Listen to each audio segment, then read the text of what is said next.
Hello my dear students. Today we are going to start our new topic in the chapter of admission of partner, which is revaluation of assets and liability or revaluation account, the preparation of revaluation account. Before we start, we just need to know why revaluation of assets and liability in the partnership firm is needed or required, right? Whenever a new partner is admitted, it becomes necessary to revalue the assets and liabilities of the firm to their true and fair values. क्या हम लोग को जानना है कि एक new partner business में admit हो रहा है, राइट? जब भी न्यू पार्टनर बिजनेस में आता है तो आपको पता है कि जो एग्जिस्टिंग पार्टनर होते हैं उसके पहले से ही बैलेंस शीट में यानी बिजनेस में बहुत सारे एसेट्स और लाइबिलिटीज एग्जिस्ट करते हैं, राइट? तो क्या नए पार्टनर के आने के बाद उन एसेट्स और लाइबिलिटीज की वैल्यू सेम रहती है जो उस डेट पे नए पार्टनर आ रहा है उस टाइम? बिल्कुल नहीं, उनमें कुछ ना कुछ तो चेंज होगा ही। अब बात है कि सर चेंज ही होगा तो प्रॉब्लम क्या है, बिजनेस में आ जाओ अंदर भाई, बिजनेस तो चल रहा है। लेकिन नहीं, ऐसा नहीं है। जब भी नया पार्टनर एंटर करता है तो आप लोग को इस बात का ख्याल रखना है कि जो न्यू पार्टनर है वो बिजनेस में कैपिटल कंट्रीब्यूट करेगा, बिजनेस में एक गुडविल का अमाउंट भी लाता है, जो हम लोग प्रीवियस किसी टॉपिक में पढ़ चुके हैं कि भाई एक गुडविल का अमाउंट भी वो देता है, जो कि पार्टनर अपने सैक्रिफाइसिंग रेशियो में अपने में डिवाइड कर लेते हैं, राइट? अब क्या है कि ये नया पार्टनर आपको जब भी कैपिटल देगा तो वो हमेशा देखेगा कि eight the time of admission, मतलब जो वो बिजनेस में जब वो एंटर कर रहा है उस वक्त बिजनेस में एसेट और लाइबिलिटीज की वैल्यू क्या है। वो ये चेक करेगा कि बिजनेस की वैल्यूएशन कैसी चल रही है, बिजनेस कितना अच्छा चल रहा है, अभी उसके हिसाब से बिजनेस का पोजीशन क्या चल रहा है। इस कंडीशन में हमें क्या करना पड़ता है, एक बार फर्म का सारे एसेट्स और लाइबिलिटीज, यानी एसेट ही नहीं लाइबिलिटी का भी एक बार वैल्यू चेक करना पड़ता है कि आज के डेट पे कितना बढ़ा हुआ है या आज के डेट पे कितना घटा हुआ है। ध्यान से आप लोग समझना इस बात को, पूरा कॉन्सेप्ट इसके मीनिंग में है। एक बार आप मीनिंग समझ लोगे, ठीक है, so you will get to know कि how the revaluation of assets and liabilities are done in this chapter. इसके लिए हम लोग एक अकाउंट भी खोलना सीखेंगे, प्रिपरेशन ऑफ रीवैल्यूएशन अकाउंट, वो भी हम आगे में डिस्कस करने वाले हैं, राइट? सबसे पहले आप ये समझ लो कि नए पार्टनर के आने के बाद ये बहुत ही ज्यादा नेसेसरी हो जाता है कि उस डेट पे जब नया पार्टनर एंटर करेगा बिजनेस के पुराने सारे एसेट्स और लाइबिलिटी, पुराने मतलब जो पुराने पार्टनर्स के साथ जब बिजनेस चल रहा है उस डेट तक जिस डेट पे नया पार्टनर आ रहा है, यानी आपको ये चेक करना है कि जिस डेट पे नया पार्टनर एंटर करेगा उस डेट पे एसेट और लायबिलिटी की वैल्यू क्या है बिजनेस में। अगर ज्यादा है तो आपको ज्यादा करके दिखाना होगा, अगर कम है तो आपको कम करके दिखाना होगा, ठीक है? और उस केस में क्या होता है कि बिजनेस के जो बैलेंस शीट है उसमें चेंजेस आते हैं। दैट्स वाई उस चेंजेस को रिकॉर्ड करने के लिए हम रिवैल्यूएशन करते हैं। अब आगे क्या है वो सुनिए। Now see here my dear students, the new partner should not suffer because of reduction in the value of assets। कहने का मतलब है कि अगर नया पार्टनर आता है तो ऐसा नहीं होना चाहिए कि वैल्यू की मतलब एसेट्स की वैल्यू जो है वो कम हो जाए, तो उसको क्या है थोड़ा लॉस बियर करना पड़ जाएगा। नॉर शुड ही और she be benefited by increase in the value of asset. और आप ये भी नहीं चाहोगे कि हम लोगों ने इतने दिन तक मेहनत किया और अचानक जिस दिन वो एंटर कर रहा है उस दिन एसेट्स की वैल्यू बढ़ी हुई है, क्योंकि आप डेली तो रिवैल्यूएशन नहीं ना करते हो, आप न्यू पार्टनर के टाइम पे एक रिक्वायरमेंट आती है कि भाई चेक कर लेते हैं आज का डेट पे क्या वैल्यू है, राइट? तो उस वक्त आप रिवैल्यूएशन करते हो। रिवैल्यूएशन का मतलब क्या है? रिवैल्यूएशन मतलब जो एसेट और लाइबिलिटी की वैल्यू है, जो पैसा आपको बैलेंस शीट में शो हो रहा है, जैसे मान लो फर्नीचर 5 लाख का दिख रहा है और मशीन 6 लाख का दिख रहा है, बिल्डिंग जो है वो 10 लाख का दिख रहा है, तुमने जब रिवैल्यूएशन किया तो किसी की कीमत बढ़ गई और किसी की कीमत घट गई। जैसे अगर आप लैंड बोल के जो एसेट होता है उसमें क्या होता है, उसमें हमेशा एप्रिसिएशन होता है, राइट? तो आप अगर जिस डेट पे पार्टनर एंटर कर रहा है उस डेट का मार्केट वैल्यू देखोगे तो पता चलेगा 10 लाख का जो आपका जमीन है यानी लैंड है वो आज 10.5 लाख का दिख रहा है। तो ये जो 50,000 का इंक्रीमेंट आपको दिख रहा है फॉर एग्जाम्पल, राइट, तो उसका बेनिफिट इस नए पार्टनर को नहीं मिलना चाहिए, क्योंकि ये बेनिफिट तो उन्हीं पार्टनर्स का है जो ऑलरेडी फर्म में एग्जिस्ट करते हैं, राइट? समझ में आया?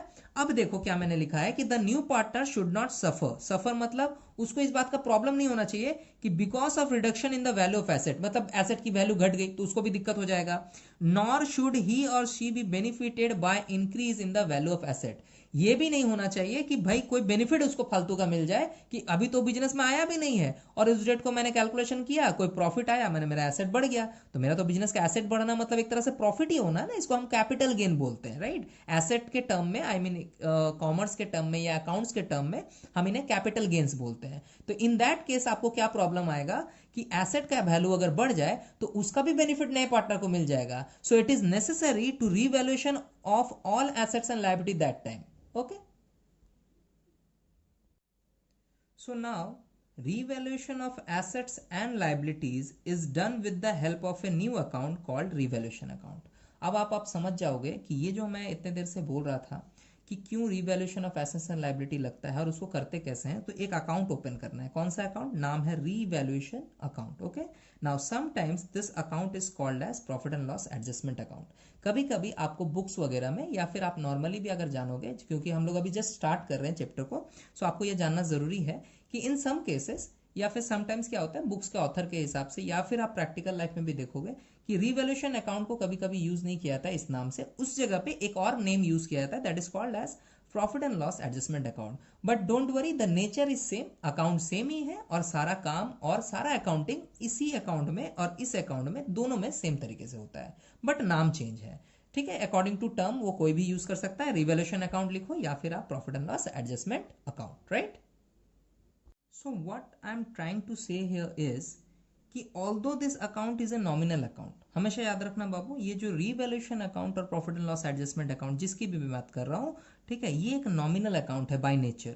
अब बाय नेचर नॉमिनल अकाउंट होने का मतलब ये होता है कि इस अकाउंट से या तो आपको प्रॉफिट पता चलेगा बिजनेस का या फिर लॉस पता चलेगा, जस्ट लाइक अ पीएल अकाउंट, राइट। आप लोगों ने trading and profit and loss account class 11 में पढ़ा हुआ है, वहां पे भी मैं बोलता था, या फिर आप लोगों ने अगर किसी और टीचर से भी पढ़ा है तो कोई प्रॉब्लम नहीं है, आप लोगों को वहां पे भी बताया गया होगा कि जो हम लोग profit and loss appropriation account, sorry profit and loss account जो हम वहां पे मतलब बनाते हैं, यानी ट्रेडिंग एंड पीएल जिसको हम शॉर्ट में बोल रहे हैं, उस अकाउंट को बोला जाता है कि वो नॉमिनल अकाउंट है बाय नेचर। अब नॉमिनल अकाउंट का सिस्टम क्या होता है कि वो अकाउंट आपको आइदर प्रॉफिट या बिजनेस का लॉस एसेट इन करके यानी निकाल के देगा। ठीक है, आपको भी पता है उसमें से या तो नेट प्रॉफिट या तो नेट लॉस निकलता है। जस्ट लाइक दैट ये जो रिवैल्यूएशन अकाउंट है, पहले तो ये बात है कि revaluation of assets and liability करेंगे, यानी कोई एसेट या तो बढ़ जाएगा या तो आपका नीचे यानी उसकी वैल्यू डाउन हो जाएगी, इसी तरह से लायबिलिटी भी इंक्रीज डिक्रीज कर सकती है बिजनेस में।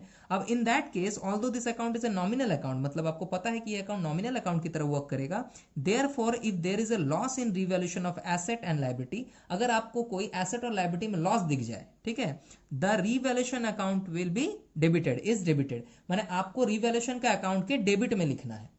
ठीक है, क्लियर हुआ।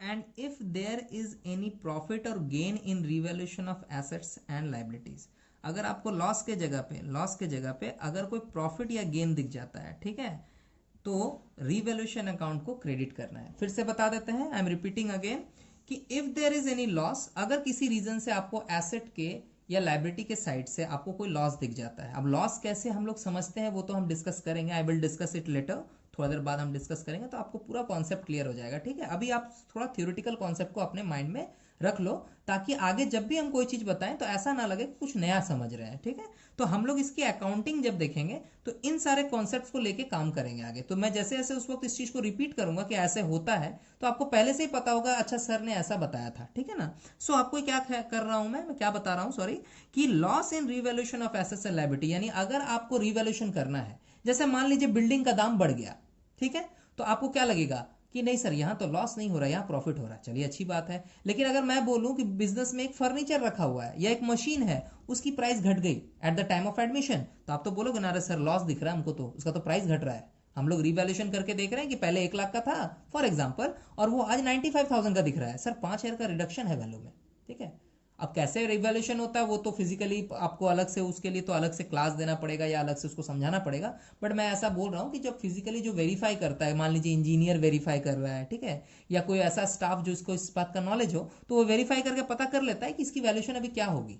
राइट। और ऐसे तो आप लोगों को पता है कि एसेट में रिवैल्यूएशन करना बहुत इजी है, क्योंकि हम लोगों ने ऑलरेडी एक चैप्टर पढ़ा हुआ है डेप्रिसिएशन का चैप्टर, जिसमें आपको क्लियर कट ये बताया जाता है कि किस तरह से एसेट का वैल्यू डे बाय डे उसके ऑपरेशन की वजह से, यानी उसको यूज करने की वजह से रिड्यूस होता है। सो अगर लॉस है, कब लॉस होगा, आप revaluation of assets and liability करके देखो, अगर कोई लॉस पता चलता है, ठीक है, तो लॉस जब पता चलेगा the revaluation account is debited, revaluation account को क्या करोगे, डेबिट कर दोगे, यानी कोई भी आइटम होगा वो डेबिट साइड में चला जाएगा, right. And if there is any profit और गेन, प्रॉफिट बोलो गेन बोलो बोथ आर सेम, अगर कोई प्रॉफिट दिखता है, कोई इंक्रीमेंट यानी गेन दिखता है in revaluation of asset and liability, मान लो आपके पास एक लैंड है, वो पहले 10 लाख का था, आपने रिवैल्यूएशन किया जब एडमिशन के टाइम पे नए पार्टनर का, पता चला वो 12 लाख का दिख रहा है, तब तो आप खुश हो जाओगे, अरे सर 2 लाख का वैल्यू बढ़ गया। तो ये 2 लाख का वैल्यू आसमान में बढ़ा, बिल्कुल नहीं, मार्केट में इसकी रेट बढ़ गई है, यानी उस रेट पे अगर आप उसको बेचने जाओगे, सेल करने जाओगे, तो आपको 12 लाख रुपीस वापस में मिलेंगे, तो आप तो खुश हो जाओगे, अरे सर 2 लाख रुपए एक्स्ट्रा मिलेगा। ये जो एक्स्ट्रा आपको मिल रहा है ये प्रॉफिट ही तो है, और अगर ये प्रॉफिट है तो आप जब रिवैल्यूएशन यानी एसेट को रिवैल्यूएट कर रहे हो, तो ये प्रॉफिट बिजनेस के लिए भी तो प्रॉफिट है, जिसका अल्टीमेट बेनिफिट किसको मिलेगा, पार्टनर को मिलेगा, यानी जो पार्टनर पहले से इस बिजनेस को चला रहे होंगे और उन्होंने रिवैल्यूएशन किया और उन्हें पता चला कि भैया यहाँ पे तो मेरे एसेट्स की वैल्यू बढ़ रही है, तो इन दैट केस उन पार्टनर्स को उस प्रॉफिट का एक एक हिस्सा उनके अलग से जो रेशियो होता है ना, ओल्ड रेशियो जो चलता है पहले से, जो ऐसे रेशियो चला आ रहा है at the time until the new partner come, मतलब न्यू पार्टनर के आने से पहले, उस केस में रिवैल्यूएशन को क्रेडिट करके उन प्रॉफिट को उनके अकाउंट में क्रेडिट कर दिया जाता है। बात समझ में आ गई। सो मेन कॉन्सेप्ट क्या है कि अगर बिजनेस में कोई नया पार्टनर एंटर करेगा, so we need to revaluate the asset and liability, उसके लिए हम लोग रिवैल्यूएशन अकाउंट ओपन करेंगे, जिसको profit and loss adjustment account भी समटाइम्स बोला जाता है। दोनों अकाउंट एक ही अकाउंट, सॉरी मतलब दोनों नेम्स हमारे एक ही अकाउंट के नेम है, आप ये लिखो या ये लिखो, बनाने का टेक्निक और उसका जो भी अकाउंटिंग होता है विल बी सेम, ठीक है, ठीक है, क्लियर हो गया। Although this account is a nominal account, जैसा कि मैंने बोला है कि ये नॉमिनल है, तो इसका नेचर क्या होगा, ये प्रॉफिट एंड लॉस को एसेटन करेगा, यानी बिजनेस में एसेट के बढ़ने से, लायबिलिटी के घटने से या लायबिलिटी के बढ़ने से, एसेट्स के रिड्यूस होने से बिजनेस का जो एक्चुअल में उस डेट तक, जिस डेट पे नया पार्टनर आ रहा है, प्रॉफिट एंड लॉस क्या है वो आपको इसमें पता चलेगा, ठीक है। आगे कैसे इसको करते हैं, अगर लॉस दिखता है किसी तरह का तो आप रिवैल्यूएशन डेबिट कर लोगे, अकाउंटिंग में आपको पता है ना हर चीज डेबिट क्रेडिट में लिखा जाता है, तो हम लोग तो प्लस माइनस नहीं लिख सकते हैं ना, डेबिट या क्रेडिट ही करेंगे, तो उसका कॉन्सेप्ट क्लियर बता दिए। लॉस पता चला तो आप डेबिट कर देना रिवैल्यूएशन को, अगर आपको किसी तरह का प्रॉफिट पता चल रहा है तो आप रिवैल्यूएशन को क्रेडिट कर देना, क्लियर है। अब हम इसका टेक्निक देखेंगे ये बनता कैसे है।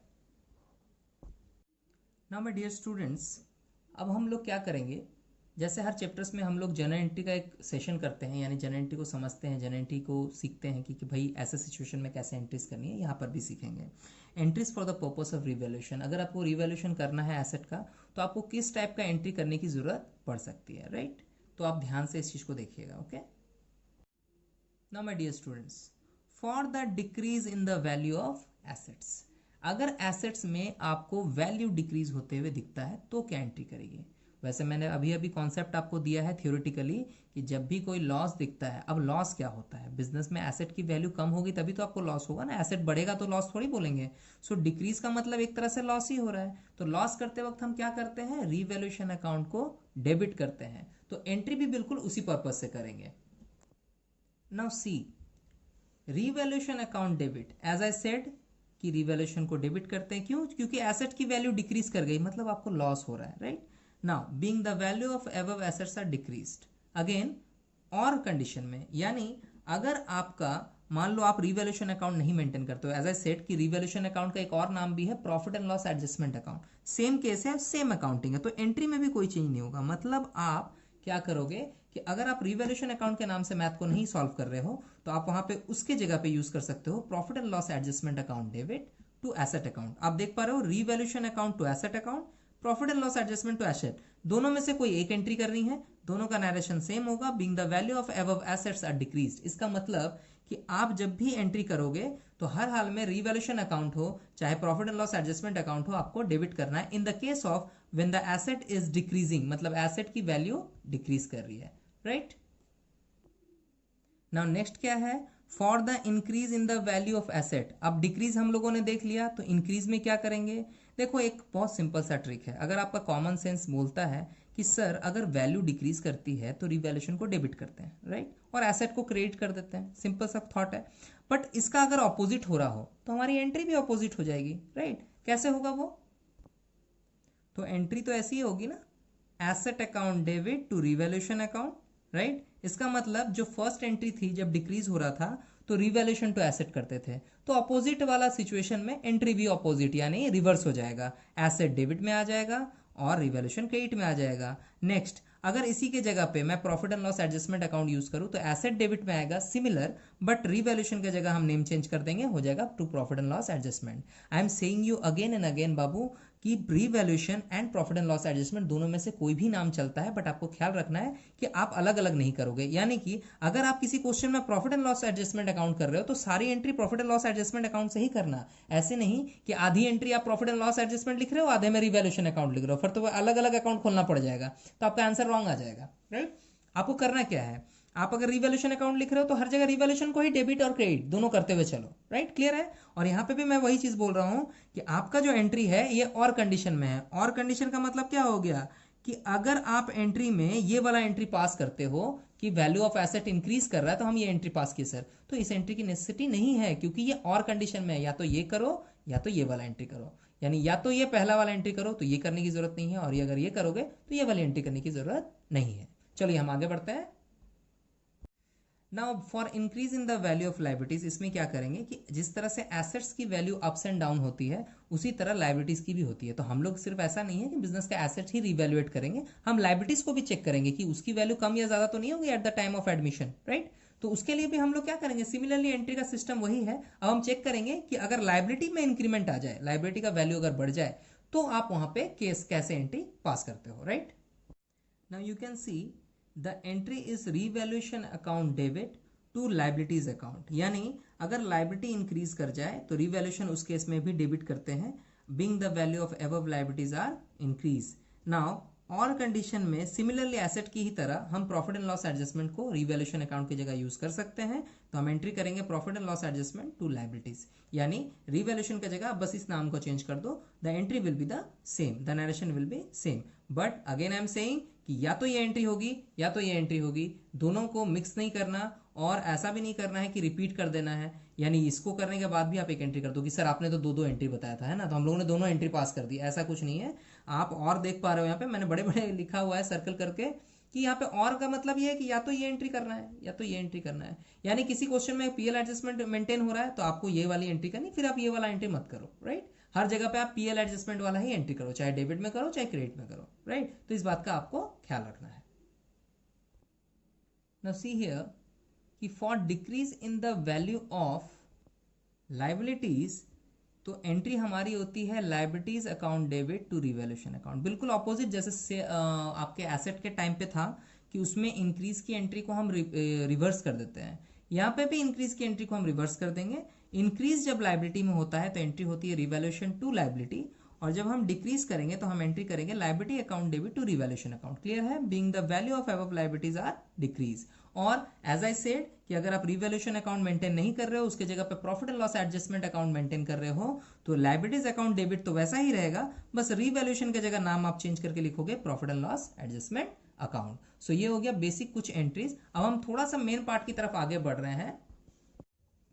Now the next and important part है प्रॉफिट और loss in revaluation of assets and liabilities, right.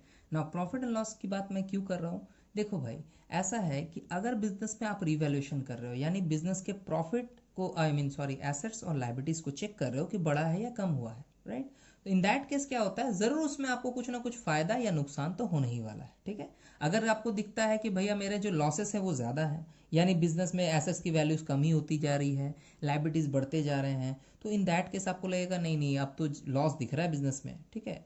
और अगर ऐसा हो कि नहीं इसका अपोजिट हो रहा हो तो आपको प्रॉफिट दिख रहा होगा, और ये कहाँ पता चलेगा, ये रिवैल्यूएशन करते वक्त जब आपको पता चलेगा तो आपको एक अकाउंट ओपन करना है रिवैल्यूएशन अकाउंट। ये मैंने ऑलरेडी आपको बता दिया है जब हम थ्योरेटिकल कॉन्सेप्ट आपको समझा रहे थे, राइट। उसके टाइम पे मैंने बोला था कि revaluation of assets and liability के लिए एक अकाउंट ओपन करते हैं जिसका नाम है रिवैल्यूएशन, या फिर एक और अकाउंट है उसी के नेचर का, that is called as profit and loss adjustment account, ठीक है। तो इन दोनों अकाउंट से आपको पता चल जाता है। फिलहाल हम क्या देख रहे हैं, फिलहाल हम देख रहे हैं अगर प्रॉफिट एंड लॉस हो तो हम एंट्रीज क्या पास कर रहे हैं, ठीक है। देखिए profit and loss in revaluation of asset and liability.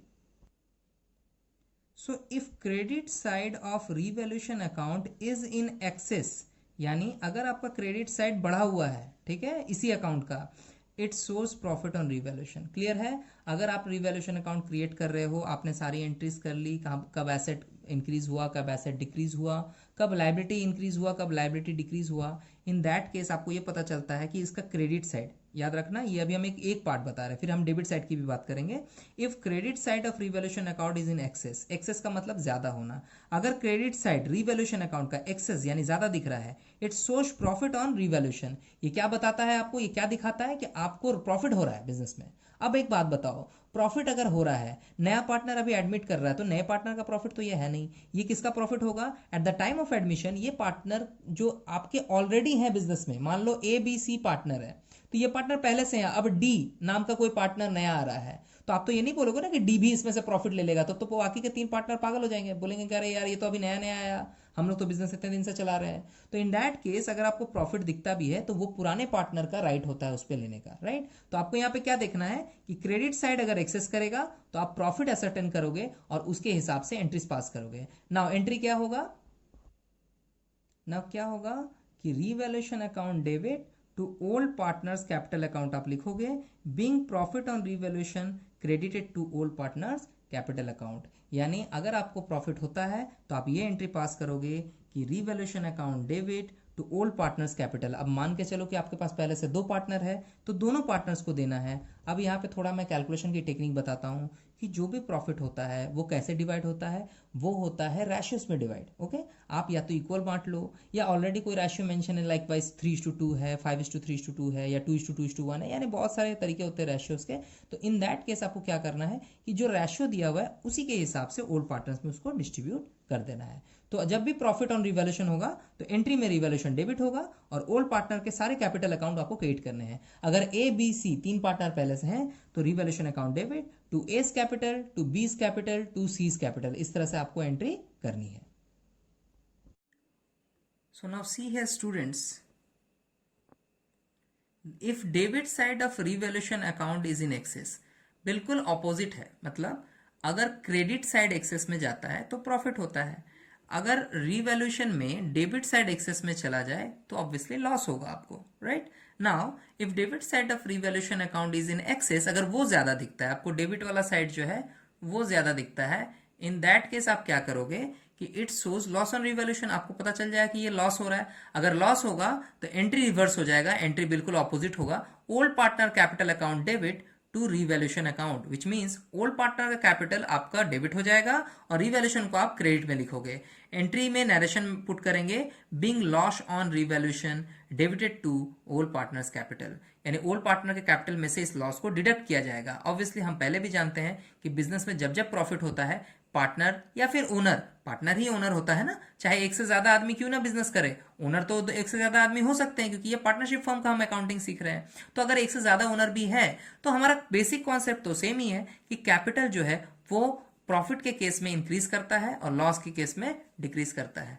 सो उस केस में, और अगर आप ओल्ड पार्टनर कैपिटल को डेबिट करते हो तो इसका मतलब ये होता है कि आप कैपिटल को उल्टा दिखा रहे हो, रिवर्स दिखा रहे हो, यानी आपके पार्टनर के कैपिटल्स जो होंगे वो रिड्यूस होंगे to the extent of the amount of loss on revaluation. Loss जो भी होगा रिवैल्यूएशन पे, माफ करना थोड़ा सा ओवर राइटिंग हो गया बच्चों, बट आप देख लो ये लॉस है, लॉस जो है वो आपको पार्टनर्स कैपिटल में से डिडक्ट करना पड़ता है, इसीलिए हम पार्टनर्स कैपिटल को डेबिट में दिखाते हैं। एज आई सेड कि अकाउंटिंग में कभी भी प्लस माइनस का कोई कॉन्सेप्ट नहीं होता है, या तो आप किसी अकाउंट को डेबिट दिखा सकते हो या तो किसी अकाउंट को आप क्रेडिट दिखा सकते हो। तो यानी अगर आपको डेबिट या क्रेडिट का कॉन्सेप्ट क्लियर है तो आप इजीली पकड़ लोगे कि लॉस के केसेस में पार्टनर का कैपिटल डेबिट में आएगा और प्रॉफिट के केसेस में पार्टनर का कैपिटल क्रेडिट में आएगा। ठीक है, सो ये हमारा कॉन्सेप्ट हो गया रिवैल्यूएशन का, जिसमें हम लोगों ने ये जाना कि रिवैल्यूएशन क्यों करते हैं, रिवैल्यूएशन नेसेसिटी क्यों है, रिवैल्यूएशन में आप कौन सा अकाउंट ओपन करते हो, उसका ट्रीटमेंट का कॉन्सेप्ट क्या है, और उसमें जनरल एंट्री क्या क्या हम पास कर सकते हैं,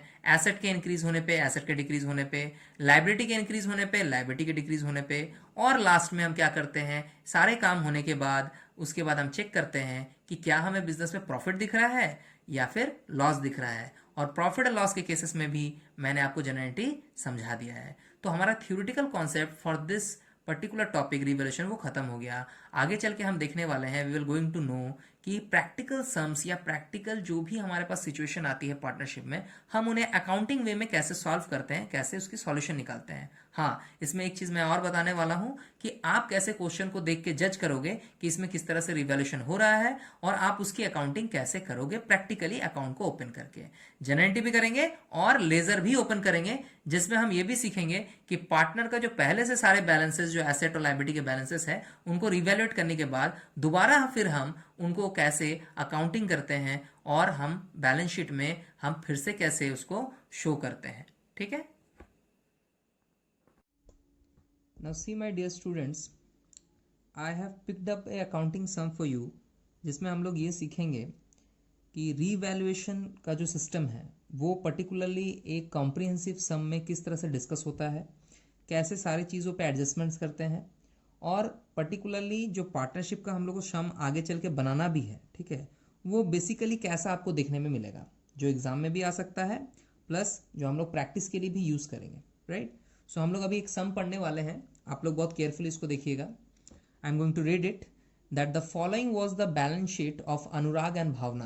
दो पार्टनर है हमारे पास, Anurag and Bhavna. As you know कि पार्टनरशिप में मिनिमम 2 मेंबर तो होते ही हैं, राइट। तो यहाँ पे 2 मेंबर हैं आपके, Anurag and Bhavna, who were sharing profit in the ratio of 2/3 1/3 as at 31 March 2012।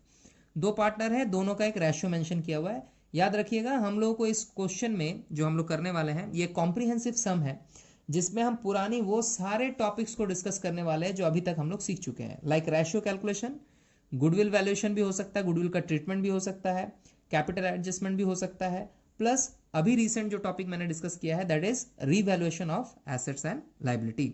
सो अब केयरफुली इस सम को देखो, ये एक बहुत ही कंप्लीट सम है जिसमें आपको मोस्ट ऑफ द कॉन्सेप्ट समझ में आ जाएगा।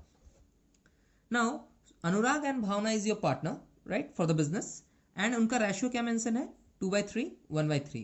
First thing I need to tell you कि सबसे पहले आप इस रेशियो को एक बार एनालिसिस कर लीजिएगा कि क्या ये रेशियो कंप्लीट प्रोपोर्शन में है कि नहीं। जैसे 2/3 एंड 1/3 है तो 2 और 1 3 होता है ऐड करके, इसका मतलब ये एक कंप्लीट प्रोपोर्शन है जिसको हम 2:1 यानी 2:1 लिख सकते हैं, राइट। आगे आपके पास ये बैलेंस शीट है, दिख रहा है आपको। क्लास 11 में आप लोगों ने ये सीखा हुआ है कि कंपनी की क्या होती है, या फिर सॉरी बिजनेस का क्या होता है, बैलेंस शीट होता है। बैलेंस शीट में बेसिकली क्या होता है, एक पार्ट है एसेट का, एक पार्ट है लायबिलिटी प्लस कैपिटल का। आप देख पा रहे हो चूंकि ये पार्टनरशिप बिजनेस है तो यहाँ पे कैपिटल में अनुराग और भावना का अलग अलग से कैपिटल यहाँ पे मेंशन किया हुआ है, ठीक है।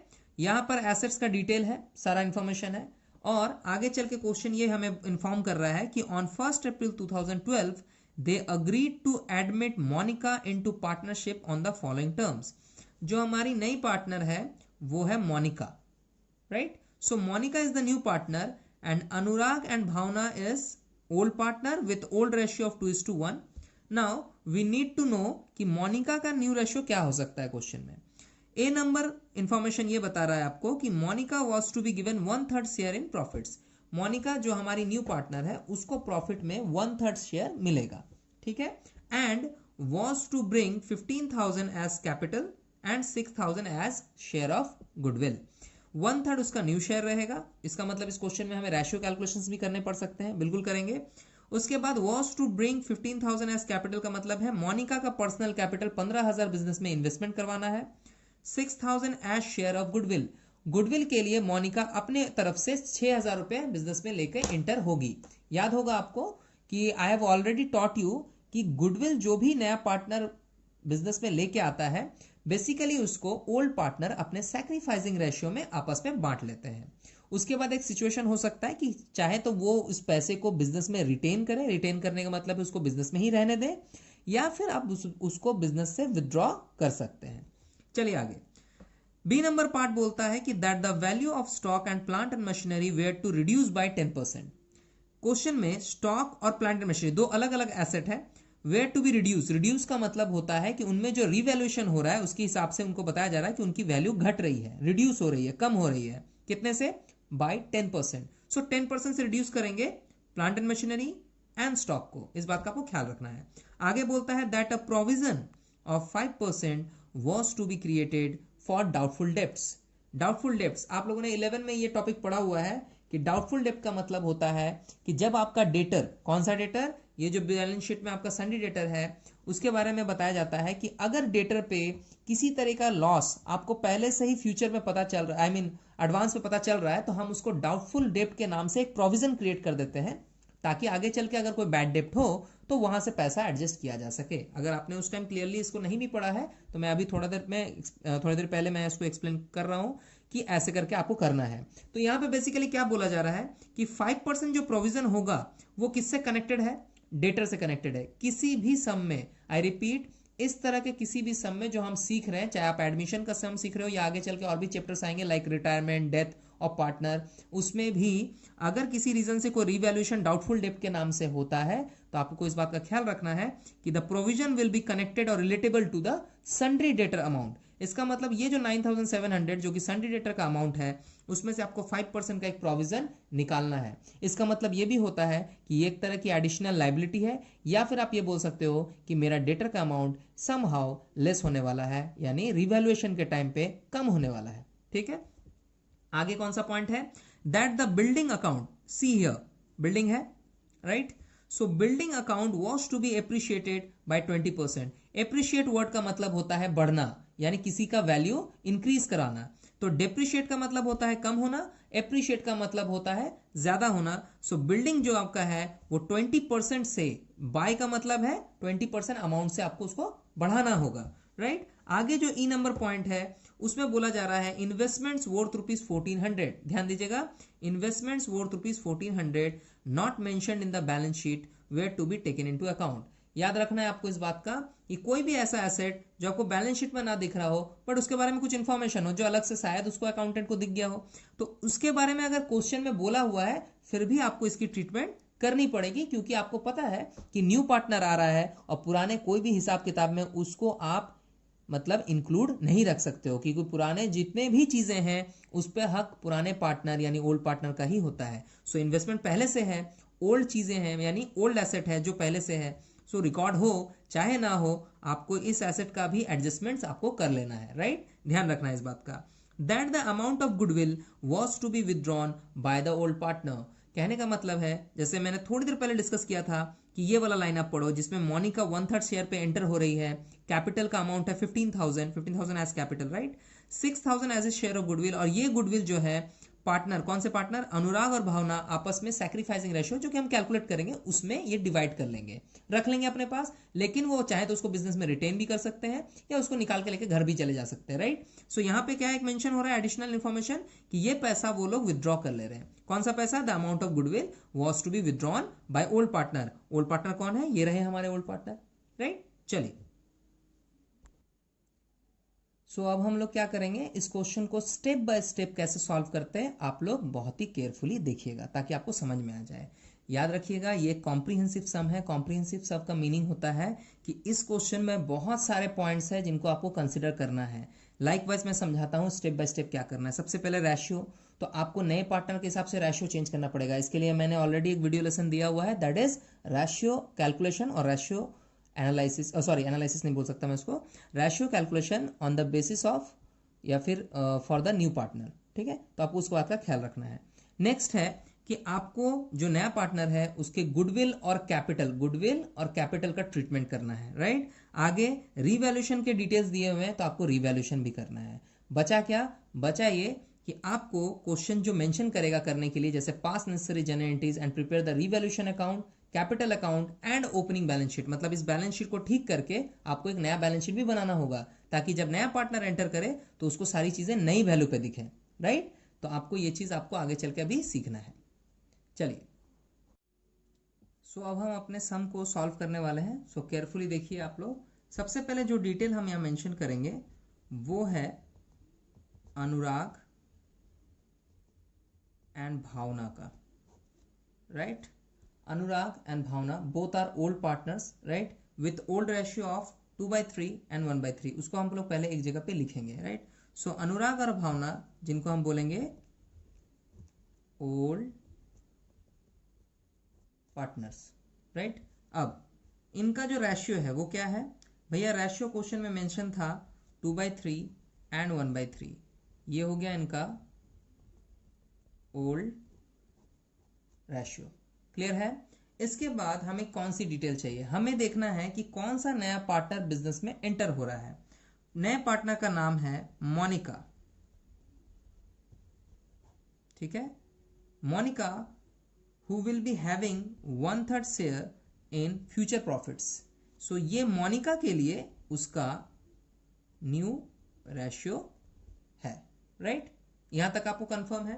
क्वेश्चन में आगे कोई डिटेल रेशियो के कैलकुलेशन से रिलेटेड नहीं दी हुई है, इसीलिए हम क्वेश्चन में आगे जब भी बढ़ेंगे तो केसेस, उन केसेस के बेसिस पे बढ़ेंगे जो केसेस मैंने रेशियो कैलकुलेशन के वीडियो में आपको सिखाए हैं, राइट? तो यहाँ पे हमें कौन सा केस दिख रहा है कि भाई दो पार्टनर का ओल्ड रेशियो मेंशन है क्वेश्चन में एंड न्यू पार्टनर का न्यू रेशियो मेंशन है। अदर कोई इंफॉर्मेशन सरेंडर या फिर किसी तरह का सैक्रिफाइस से रिलेटेड है नहीं, तो हम लोग वो जो एज्यूम वाला पार्ट था जिसमें हम पूरे शेयर को 1 मान के उससे हम कंबाइंड रेशियो निकालते हैं, वो वाले पार्ट से इसको सॉल्व करेंगे। सो सबसे पहले लिखेंगे कि assume whole share is equal to 1। इसके बाद हम क्या करेंगे, combine share of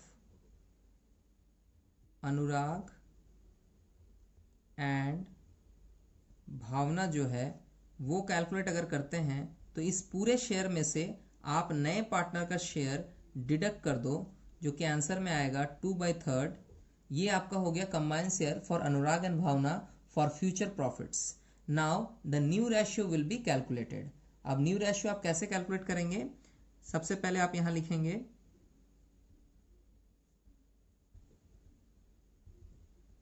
new ratio. System क्या था हमारा? सिस्टम था या वे था, जो भी हम मेथड यूज कर रहे हैं उसमें ये है कि अनुराग के लिए जो भी शेयर उनको फ्यूचर में मिलेगा वो इसी कंबाइंड शेयर के ऊपर ही मिल सकता है, क्योंकि न्यू शेयर पे हिस्सा तो बुक हो चुका है मोनिका के नाम पे। सो अनुराग को जो मिलेगा 2/3 का मिलेगा, और भावना जो हमारी पार्टनर है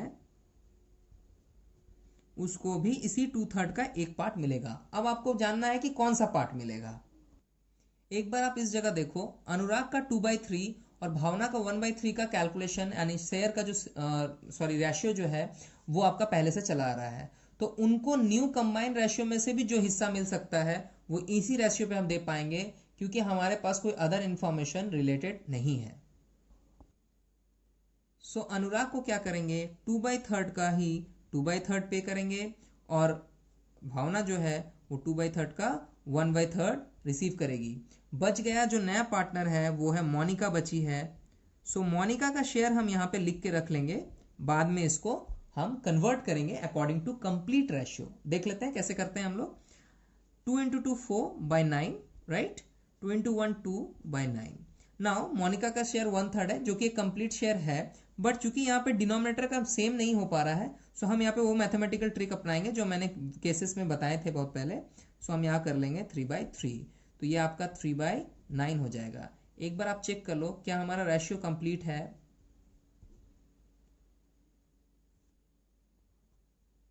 बिल्कुल कंप्लीट है, 4:2:3 पे आ रहा है।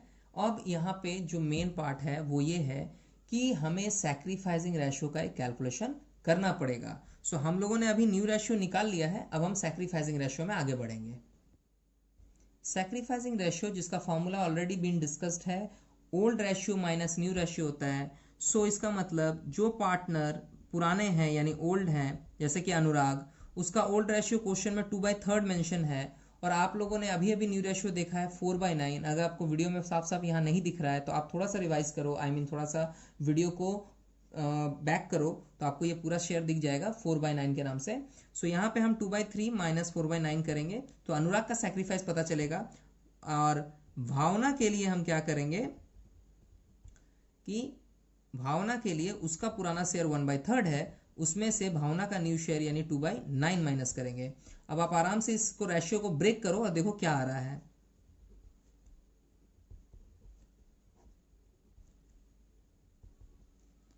आप देख पा रहे हो कि ये रेशियो घूम फिर के आपका 2:1 में ही आपका एंड कर रहा है, विच मीन्स जैसा कि मैंने प्रीवियस लेसन्स में जब रेशियो कैलकुलेशन सिखा रहा था उस वक्त बताया था कि इस केस में जहां पे हम इस तरह से एज्यूम करके रेशियोज को कैलकुलेट करते हैं, यहाँ पे बेसिकली जो आपका ओल्ड रेशियो है वही सैक्रिफाइसिंग रेशियो में फाउंड होता है, राइट। सो चलिए, हमें तो सैक्रिफाइसिंग रेशियो मिल चुका है, अब हम गुडविल का ट्रीटमेंट कर लेते हैं जो न्यू पार्टनर अपने यहां इन्वेस्ट करने टाइम लेके एंटर हो रही है। मोनिका जो हमारी न्यू पार्टनर है, सो हम उसके बारे में इस तरह से वर्किंग में लिखेंगे कि Monika's share of goodwill, right, is equal to, question में ये ऑलरेडी गिवन है तो हमें कुछ कैलकुलेट नहीं करना। सो ये 6,000 रुपीज कैलकुलेटेड है, हमें सिर्फ ये करना है कि अनुराग जो कि ओल्ड पार्टनर है और भावना जो कि ओल्ड पार्टनर है, इनको इसी गुडविल के शेयर में से डिस्ट्रीब्यूट कर देना है इन देयर सैक्रिफाइसिंग रेशियो, जो कि हमारा 2:1 आ रहा है। आप देख पा रहे हो 2:1। सो हम यहाँ पे 2/3 अनुराग के लिए देंगे और 1/3 भावना के लिए देंगे। सो यहाँ पे अनुराग का जो शेयर होगा वो 4,000 होगा और भावना का जो शेयर होगा वो 2,000 होगा। सो आपका यहाँ पे ये कंप्लीट हो जा रहा है गुडविल का डिस्ट्रीब्यूशन।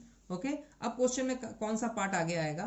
क्वेश्चन में एक पार्ट आता है जिसमें हम ये देखते हैं कि किस तरह से रीवैल्यूएशन हो रहा है, राइट। अभी तक हम लोग जर्नल एंट्री का पार्ट पे नहीं आए हैं, सो सबसे पहले हम रीवैल्यूएशन करेंगे और साथ में ही जर्नल एंट्री भी सीखेंगे। Now you can see here my dear students कि मैंने एक रीवैल्यूएशन अकाउंट का फॉर्मेट तैयार किया है। आप भी इसको बहुत केयरफुली देखो कि इसका फॉर्मेट, जैसा कि मैंने बोला था रीवैल्यूएशन का टॉपिक समझाते वक्त, कि it's a like nominal account. जैसे आप किसी तरह का ट्रेडिंग पीएल बनाते हो तो बिल्कुल उसी तरह का दिखेगा, दो साइड दिखेंगे लेजर की तरह, पहला डेबिट दूसरा क्रेडिट, एंड ये भी टी शेप अकाउंट है, यानी आपको दो पार्ट में बनाना है। ओके, अब आप बोलोगे कि सर आप तो सीधे अकाउंट सिखा रहे हैं, इसकी जर्नल एंट्री कहाँ है? बिल्कुल मैं सिखाऊंगा, आपको कोई प्रॉब्लम नहीं होगा। सबसे पहले आप इसको पहली बार अकाउंट के थ्रू आप एंट्रीज को सीखेंगे, ठीक है। मेरा कहने का मतलब है कि सबसे पहले आप अकाउंट का कॉन्सेप्ट ले लो, फिर जनरल एंट्री में बता दूंगा। ऑब्वियसली मैंने जनरल एंट्री का एक सेशन आपका इस टॉपिक में ऑलरेडी थोड़ी देर पहले किया हुआ है, राइट। तो आप वीडियो को बैक करेंगे तो उसमें आपको मिल जाएगा, लेकिन प्रैक्टिकली जब आप इसको करते हैं तो थोड़ा आप पहले अकाउंट पे ध्यान दीजिए, ताकि आपको इसका ऑलरेडी कॉन्सेप्ट दिमाग में बैठ जाए और बाद में आप इसके जनरल एंट्री को भी उसके साथ साथ देखेंगे तो आपको ज्यादा समझ में आएगा। देखिए, रीवैल्यूएशन अकाउंट बेसिकली किस लिए बनाते हैं? बिजनेस के एसेट और लायबिलिटी के इंक्रीज और डिक्रीज वैल्यू की वजह से बिजनेस में या तो प्रॉफिट होगा या तो लॉस होगा eight the time of admitting a new partner. मतलब कोई नया पार्टनर आता है तो उस वक्त आपका जब भी बिजनेस का एसेट्स और लायबिलिटी को आप रीवैल्यूएट करोगे तो हो सकता है कोई एसेट आपको बढ़ा हुआ मिले, कोई लायबिलिटी बढ़ा हुआ मिले, कोई एसेट घटा हुआ मिले, कोई लायबिलिटी डिक्रीज मोड में मिले। उस केस में एक नेट वैल्यू आता है जो या तो प्रॉफिट होगा या तो लॉस होगा। कभी कभी इवन भी हो जाता है रेयर केस में कि ना प्रॉफिट ना लॉस, वो तो अलग बात है, बट मैक्सिमम केसेस में आपको या तो प्रॉफिट या तो लॉस मिलेगा। और ये और प्रॉफिट और लॉस वैल्यूएशन की वजह से जिसका इफेक्ट आएगा वो पैसा आपको ओल्ड पार्टनर्स को ही देना है, क्योंकि न्यू पार्टनर तो अभी अभी आया है। तो पुराने एसेट्स पे अगर कोई कम या ज्यादा अमाउंट का कोई प्रॉफिट या लॉस होता है तो उस पर हक किसका होता है, राइट किसका होता है? ओल्ड पार्टनर का होता है। Old asset liability, old partner का राइट। अब जब नए से बिजनेस स्टार्ट होगा तो नया पार्टनर देख लेगा क्या करना है, राइट। सो अभी हम रिवैल्यूएशन अकाउंट में क्या करेंगे कि हम एक एक करके क्वेश्चन में एनालाइज करेंगे कौन सा एसेट आपका ज्यादा या कम हो रहा है। मैं बताऊंगा कि किस एसेट को किस साइड में लिखते हैं, ठीक है। Now see here my dear students, आप लोगों ने ये वाला क्वेश्चन अभी थोड़ी देर पहले देखा था, मैं एक बार और रिपीट कर दे रहा हूं। देखिए, जहां पर रिवैल्यूएशन का आपको डिटेल्स मिलेगा, फर्स्ट है बी नंबर में, that the value of stock and plant and machinery. याद रखिएगा, दो एसेट की बात हो रही है, stock and plant and machinery, which is already given in balance sheet. आपको बैलेंस शीट को इसके साथ मैच करके देखना है। Stock and plant and machinery were to be reduce by 10%, यानी 10% से, बाय का मतलब है 10% से घटाना है। यानी स्टॉक की वैल्यू जो भी है और प्लांट एंड मशीनरी की वैल्यू जो भी है आप रफ में यानी वर्किंग नोट में कैलकुलेट करेंगे। कैलकुलेट करने के बाद आपको पता चलेगा कि 10% कितना होता है, उतना वैल्यू आपका या तो लॉस होगा या तो प्रॉफिट होगा। बट क्वेश्चन चूंकि क्लियरली मेंशन कर रहा है कि ये रिड्यूस किया है, यानी एसेट रिड्यूस हो चुका है, यानी आपको लॉस हो रहा है, राइट। सो जितने भी लॉसेस होते हैं रिवैल्यूएशन के डेबिट में लिखे जाते हैं, राइट। सो अब देखिए, सबसे पहले हम करेंगे एक छोटा सा वर्किंग नोट, फिर इसको ट्रांसफर करेंगे अकाउंट्स में, ठीक है। वर्किंग नोट में हम यहाँ पे एक हेडिंग दे देते हैं रीवैल्यूएशन। अब रीवैल्यूएशन में क्या क्या है? सबसे पहला है स्टॉक। भैया सबसे पहले आप देखोगे कि स्टॉक की बुक वैल्यू यानी जो बैलेंस शीट में वैल्यू है वो कितनी है। मैंने अभी भी क्वेश्चन में आपको मेंशन किया था, आप चाहो तो वीडियो को बैक करके देख लो। स्टॉक की वैल्यू जो है वो 20,000 रुपीज है, राइट। और एडिशनल इंफॉर्मेशन आपको ये बोलता है कि आपको इसकी वैल्यू 10% से रिड्यूस करनी है, यानी आपका स्टॉक 10% से घट चुका है, यानी जो आपकी रिड्यूस वैल्यू होगी, यानी हम यहां लिख देते हैं कि डिक्रीज इन वैल्यू। ठीक है, कितनी हो जाएगी?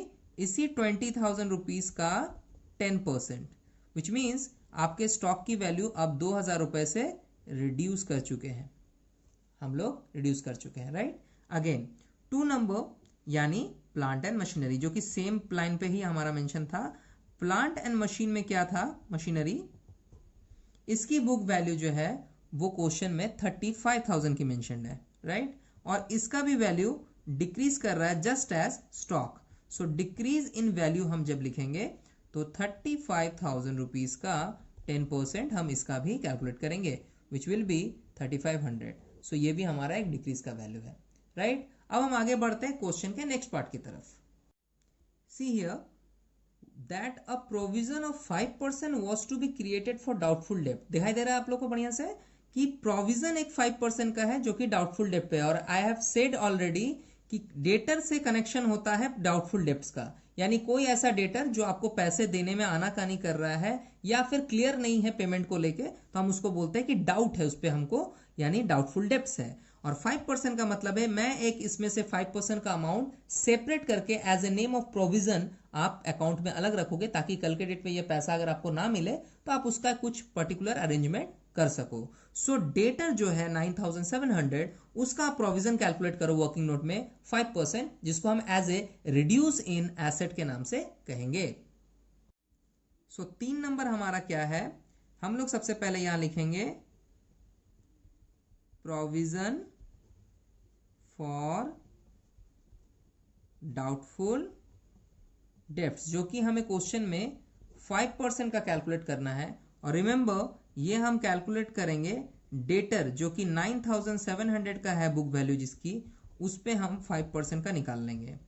यहां मैं लिख देता हूं कि ये प्रोविजन किस पे है, ये डेटर पे है। सो डेटर हमारा 9,700 है और उसका 5% आपको कैलकुलेट करना है।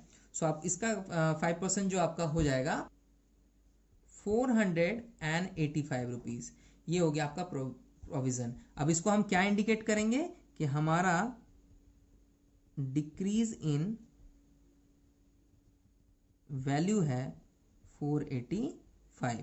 ठीक है, ये हमारा अमाउंट है, राइट। अब नेक्स्ट हमारा क्या वर्किंग है, क्या रिवैल्यूएशन है वो देखते हैं।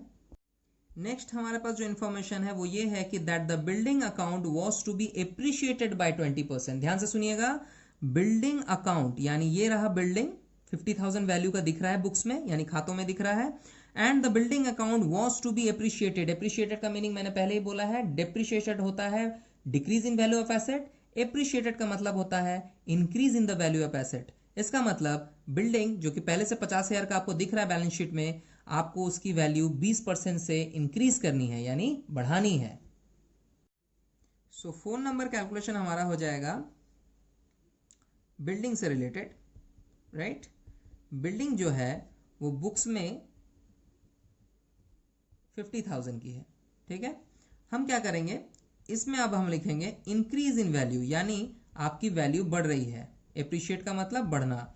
सो कितना बढ़ रहा है? 50,000 का 20%, विच मीन्स 10,000 रुपीज का वैल्यू आपका इंक्रीज करेगा, जो कि एक तरह से प्रॉफिट भी आप एज्यूम कर सकते हो कि बिजनेस में प्रॉफिट हुआ। अगर आपकी एसेट की वैल्यू बढ़ती है तो यानी बिजनेस में आपका एसेट क्या है, आपके बैलेंस शीट में आपके एसेट की वैल्यू को बढ़ाना, यानी बिजनेस पे प्रॉफिट को बढ़ाना, गेन को बढ़ाना, राइट। इसीलिए आप इसको एज ए प्रॉफिट कंसिडर करेंगे। Again see here that investments worth ₹1,400 not mention in the balance sheet were to be taken into account. कहने का मतलब है कि एक ऐसा इन्वेस्टमेंट जो आपको बैलेंस शीट में कहीं दिखाई नहीं दे रहा। याद है हम लोग इन्वेस्टमेंट यहां पे लिखते थे, right. So investment is an type of asset, but यहां मेंशन ही नहीं है, इसीलिए ब्रैकेट में अलग करके लिखा हुआ है कि not mention in the balance sheet. Obviously अब बोलता है कि 1400 की इसकी वैल्यू है, किसकी वैल्यू? इन्वेस्टमेंट की, बट बैलेंस शीट में तो है नहीं। Were to be taken into account मतलब आपको इसको अकाउंट में ले लेना है, मतलब अब आप लिख लेंगे। तो देखा जाए जो चीज पहले से आपके पास नहीं है और अचानक से आपको दिख जाए, इसका मतलब जितना रुपया से वो आपको अब दिख रहा है वो उतने ही रुपये से आपके बिजनेस में बढ़ जा रहा है, राइट? क्योंकि यहाँ पे तो वो पहले से लिखा हुआ था नहीं। अगर मैं बोलूँ कि इसमें इंक्रीज और डिक्रीज क्या है, तो आप बोलोगे कि सर ये तो पूरी की पूरी वैल्यू इंक्रीज हो गई, क्योंकि ये वैल्यू पहले से यहाँ मेंशन थी ही नहीं, प्रेजेंट थी ही नहीं, राइट? सो एक अनरिकॉर्डेड एसेट जो पहले से बिजनेस में है ही नहीं, अगर उसकी वैल्यू को हम अब कंसिडर करेंगे eight the time of admission of new partner, तो हम तो यही बोलेंगे ना कि ये पूरी की पूरी वैल्यू हमारे बिजनेस में आ रही है अलग से, तो ये पूरा ही आपका इंक्रीज इन एसेट के नाम से कंसिडर करेंगे। सो हमारा 5th नंबर में हम क्या करेंगे, हम यहाँ पे लिखेंगे अनरिकॉर्डेड इन्वेस्टमेंट, लिख लेते हैं अनरिकॉर्डेड इन्वेस्टमेंट। वैसे हम लोग इसको वर्किंग में अलग से अगर सेपरेटली मेंशन ना भी करें तो भी चलता है, हम डायरेक्ट रिवैल्यूएशन अकाउंट में इसको मेंशन कर सकते हैं, बट मैं यहाँ मतलब एक नॉलेज के लिए लिख दे रहा हूँ ताकि आपको सारे रिवैल्यूएशन के आइटम्स एक जगह दिख जाएं। तो अनरिकॉर्डेड इन्वेस्टमेंट हमारा जो 1400 है, ठीक है, सो हम सीधे लिखेंगे, चूंकि ये अनरिकॉर्डेड था तो सीधे हम लिखेंगे कि इंक्रीज इन वैल्यू जो है वो पूरी की पूरी वैल्यू आपकी इंक्रीज कर चुकी है, यानी ये पहले से था नहीं, तो अगर आप एसेट्स का वैल्यू बढ़ाएंगे इन्वेस्टमेंट के नाम से तो ये तो पूरा वैल्यू बढ़ेगा ना, right? So increase in value क्या होगा इन्वेस्टमेंट में, 1400 का होगा। नाउ अब हमारे इस क्वेश्चन में रिवैल्यूएशन का कुछ भी नहीं रहा जो हम लोगों ने क्वेश्चन में देखा है, तो हमारा वर्किंग नोट का एक पार्ट हम यहाँ पे एंड कर रहे हैं और हम लोग सीधे अब आगे बढ़ेंगे रिवैल्यूएशन अकाउंट में किस तरह से इन वर्किंग नोट्स को हम मेंशन करने वाले हैं। Here is our revaluation account, right? So सबसे पहली बात कि सर इसमें लिखते क्या है और कैसे लिखते हैं। देखो आप तो लेजर में जानते हो कि डेबिट वाला साइड हमेशा 2 से इंडिकेट होता है और क्रेडिट वाला साइड हमेशा बाय से इंडिकेट होता है। अब मैं यहाँ पे रूल समझा देता हूँ कि आपको करना क्या है। ऑलरेडी ये पहले मैं बता चुका हूँ जर्नल एंट्री के थ्रू से कि इसमें होता कैसे है, फिर मैं यहाँ पे फिर से रिपीट कर दे रहा हूँ। अगर आपके बिजनेस के एसेट की वैल्यू बढ़ती है तो समझ जाइए आपको बिजनेस में प्रॉफिट हो रहा है। ध्यान से सुनना मेरी बात, अगर आपके बिजनेस में एसेट्स की वैल्यू बढ़ती है, यानी आपको कहीं भी increase in the value of asset दिखेगा, जो कि हम वर्किंग नोट में जिस तरह से मैं लिख रहा था उसी स्टाइल से आप लोग भी लिखना, आपका सम बहुत इजीली स्मूथली वर्क करेगा और बन भी जाएगा, ठीक है? सो अगर कोई increase in value of asset है, यानी एसेट का वैल्यू बढ़ रहा है, तो आप क्रेडिट साइड पे मेंशन करेंगे, राइट? और अगर इसके ऑपोजिट हो तो आप डेबिट साइड में मेंशन करेंगे। तो ऑपोजिट क्या होगा, decrease in the value of asset. Again I am repeating, increase in the value of asset आप क्रेडिट में लिखेंगे, decrease in the value of asset आप डेबिट में लिखेंगे। अब लाइबिलिटी के साथ इसका नेचर थोड़ा सा उल्टा होता है। सो आप क्या करेंगे, अगर आपकी लाइबिलिटी की वैल्यू डिक्रीज करेगी तो आप क्रेडिट में लिखेंगे, राइट? और इंक्रीज करेगी तो डेबिट में लिखेंगे। अब आप इस पार्ट को एक तरह से इस तरह सोचो कि अगर एसेट की वैल्यू बढ़ती है तो फायदा हो रहा है तो क्रेडिट में आया, लाइबिलिटी की वैल्यू रिड्यूस होती है तो भी फायदा होता है कि बिजनेस में लाइबिलिटी कम हो चुका है तो वो भी फायदा है, तो क्रेडिट में आएगा। इसके ऑपोजिट अगर एसेट की वैल्यू रिड्यूस होती है तो आप तो बोलोगे ना मेरा एसेट का वैल्यू घट रहा है डे बाय डे, तो आपको लॉस हो रहा है, सो आप यहाँ लिखोगे। और अगर लाइबिलिटी बढ़ रहा है तो बिजनेस में आगे फ्यूचर में क्या होगा, आपको ज्यादा अमाउंट पेमेंट करना है, तो आपको एक तरह से लॉस ही हो रहा है ना घूम फिर के, जो लॉन्ग टर्म में हो सकता है कि इस लाइबिलिटी को पे करना है, उस लाइबिलिटी को पे करना है। तो लाइबिलिटी जैसे जैसे इंक्रीज करेगा आपको लॉस होगा, तो आप यहाँ लिखोगे। सो रिवैल्यूएशन को इस तरह से हम कंप्लीट करेंगे। अब हमारे वर्किंग नोट में तो सारा डिटेल्स हम लोगों ने एक जगह लिखा हुआ है कि कौन सा चीज इंक्रीज है, कौन सा चीज आपका डिक्रीज है, तो एक लाइन से हम उसको मेंशन करते हुए जाएंगे। पहला आइटम जो हमारा है, see here, decrease in value क्या है, ये स्टॉक की वैल्यू डिक्रीज कर रही है 2000 रुपीज से, इसीलिए मैंने इसको सर्कल कर रखा है। आप अब सोचोगे कि सर आपने जो सर्कल क्यों किया था, तो इसका आंसर ये है कि ताकि ये अमाउंट पे मेरा हाईलाइट हो जाए अमाउंट, राइट? आप चाहो तो अंडरलाइन कर सकते हो। This is the bus method जो आपके मैथ को और ज्यादा अच्छा बना देती है, आपको जल्दी जल्दी इस मैथ को सॉल्व करने में हेल्प मिलेगा। आपको कोई अमाउंट ढूंढना नहीं पड़ेगा, आपको इजीली पता चल जाएगा कि कौन सी वैल्यू आपको लिखनी है, राइट? सो आप देखो स्टॉक की बुक वैल्यू में से हम लोगों ने डिक्रीज कितना किया था, और हमें सिर्फ और सिर्फ इस इंफॉर्मेशन से मतलब है जिसको मैंने सर्कल किया हुआ है, यानी मुझे सिर्फ ये बताना है कि प्रॉफिट हुआ या लॉस हुआ, यानी वैल्यू रिड्यूस हुआ या वैल्यू इंक्रीज हुआ। सो डिक्रीज इन वैल्यू क्या है इसका, स्टॉक का 2000 रुपीज, इसको हम लिखेंगे। अब आप सोचो कि इसको लिखना कहाँ है, ऑब्वियसली आपको याद ही होगा, अभी मैंने बोला कि अगर आपको किसी तरह का लॉस एसेट में होता है तो आप यहां लिखेंगे, बट यहां पे हम डिक्रीज वर्ड यूज नहीं करेंगे, हम सिर्फ एसेट का नाम लिखेंगे। तो हम यहां लिखेंगे टू स्टॉक अकाउंट, कितने से डिक्रीज हो रहा था, 2000 रुपीज, आप मेंशन कर दो, राइट? इस तरह से आपको सारे एसेट्स और लायबिलिटीज को लिखते जाना है। नेक्स्ट आप देखो प्लांट एंड मशीनरी, जिसमें डिक्रीज इन वैल्यू था, तो सेम ट्रीटमेंट 3500 रुपया 3500 के लिए मेंशन करेंगे to plant and machinery and the value will be 3500, right? हम लोगों ने 1 नंबर कर लिया, हम लोगों ने 2 नंबर वाला डिक्रीज वैल्यू लिख लिया। अब हम आते हैं 3 नंबर की तरफ। डेटर से रिलेटेड एक एडजस्टमेंट है जिसका नाम है प्रोविजन फॉर डाउटफुल डेब्ट, और मैंने बार बार बताया है कि इसका मतलब कुछ नहीं, सिर्फ इतना ही होता है कि इसकी जो भी वैल्यू डेटर पे निकलेगी वो एक तरह से बिजनेस के लिए लॉस ही है, क्योंकि ये पैसा आपको डेटर से वापस मिलने नहीं वाला, क्योंकि आपको इसमें डाउट है, राइट। सो इसको हम as a increase in liability भी लिख सकते हैं और डिक्रीज इन एसेट भी लिख सकते हैं। आपका जैसा सुविधा होगा आप इसको मेंशन कीजिएगा। बेसिकली हर जगह बुक्स वगैरह में या कहीं पे भी मेंशन होता है तो प्रोविजन के नाम से होता है। सो मेरे हिसाब से आपको ये करना है कि आप इसे as a increase in liability पकड़े। वैसे मैंने आपको यहाँ पे लिख के दिखाया था कि भैया डिक्रीज इन वैल्यू है, राइट। सो मैं यहाँ पे एक चीज और मेंशन कर देता हूं, आप इसको ऑपोजिट में as a increase in liability भी बोल सकते हैं, राइट। सो अब देखते हैं इसको अकाउंटिंग ट्रीटमेंट क्या करेंगे। Amount was 485। नाउ अगर कोई लाइबिलिटी इंक्रीज करेगा तो बिजनेस में प्रॉफिट होगा या लॉस होगा, आप खुद बताओ। अगर बिजनेस की किसी लाइबिलिटी को आप इंक्रीज कर दो तो यानी क्या है, फ्यूचर में आपको लॉस ही होने वाला है ना उससे। इसका मतलब ये भी पार्ट आपको यहां मेंशन करना है। आपको लिखना है प्रोविजन फॉर डाउटफुल डेब्ट्स। आप इस तरह से मेंशन करो, क्योंकि बुक्स वगैरह में भी यही तरीका, यही वे, यही मेथड यूज होता है। वैसे कितने का प्रोविजन था? प्रोविजन था 485 रुपीज का। अपेरेंटली आप देख पा रहे हो कि स्टॉक में भी डिक्रीज हुआ था, तो हम लोगों ने डेबिट में लिखा because it is a kind of loss to the business. Plant and machinery same here. Provision for doubtful डेब्ट ऑब्वियसली सेम, क्योंकि हमारा डेटर का कुछ पैसा डाउटफुल में है, वो पैसा हमें शायद ना भी मिले, तो वो भी लॉस है। सो ये 3 लॉस मैंने डेबिट में मेंशन कर दिया। अब आगे चल के देखते हैं क्या है। सो हमारा नेक्स्ट पार्ट है बिल्डिंग, राइट। बिल्डिंग में लेकिन एक चीज है, क्या है? Increase in value. वाह, कोई एक एसेट मिला जिसकी वैल्यू बढ़ रही है, कम नहीं हो रही। तो इंक्रीज इन वैल्यू जो बिल्डिंग का है वो है 10,000 रुपीज। आप लोगों ने देखा था ना क्वेश्चन में, रिड्यूस बाय के जगह पे क्या लिखा हुआ था? Appreciated by, right. So appreciated का मतलब है बढ़ना, डेप्रिशिएटेड का मतलब है घटना, तो वहां पे इंक्रीज हुई थी। सो कितना वैल्यू है इसका? 10,000। बिल्डिंग को इंक्रीज करेंगे 10,000 से रिवैल्यूएशन अकाउंट में। सो लिखेंगे इस साइड में इंडिकेटिंग बाय, बाय से स्टार्ट करोगे हर चीज। यहां पे आप लिखोगे बाय बिल्डिंग अकाउंट, और जो अमाउंट होगा इंक्रीज के लिए वो होगा 10,000 रुपीज, राइट। अब देखो आप 4 नंबर वर्किंग तक हम लोगों ने लिख लिया है। अब क्या बचा है वो हम लोग वर्किंग नोट में एक बार फिर देख लेते हैं, उसको हम यहां मेंशन करेंगे। ये रहा हमारा अनरिकॉर्डेड इन्वेस्टमेंट, राइट। मैंने बोला था कि अनरिकॉर्डेड हो तो भी आपको कंसिडर करना ही है। सो इसका इंक्रीज इन वैल्यू आएगा 1400 का रिवैल्यूएशन अकाउंट में as a name of investment, okay. So इसको भी हम मेंशन करेंगे क्रेडिट साइड में, जस्ट लाइक बिल्डिंग का भी वैल्यू इंक्रीज किया था तो हम लोगों ने रिवैल्यूएशन अकाउंट के क्रेडिट में लिखा था। अनरिकॉर्डेड इन्वेस्टमेंट यानी इन्वेस्टमेंट, आप उसको सिंपली इन्वेस्टमेंट ही बोलो, जिसमें आप क्या करोगे कि इसकी जो वैल्यू बढ़ रही है 1400 की, इसको भी आप as a increase in value of asset revaluation के क्रेडिट में मेंशन करेंगे। सो लिखेंगे बाय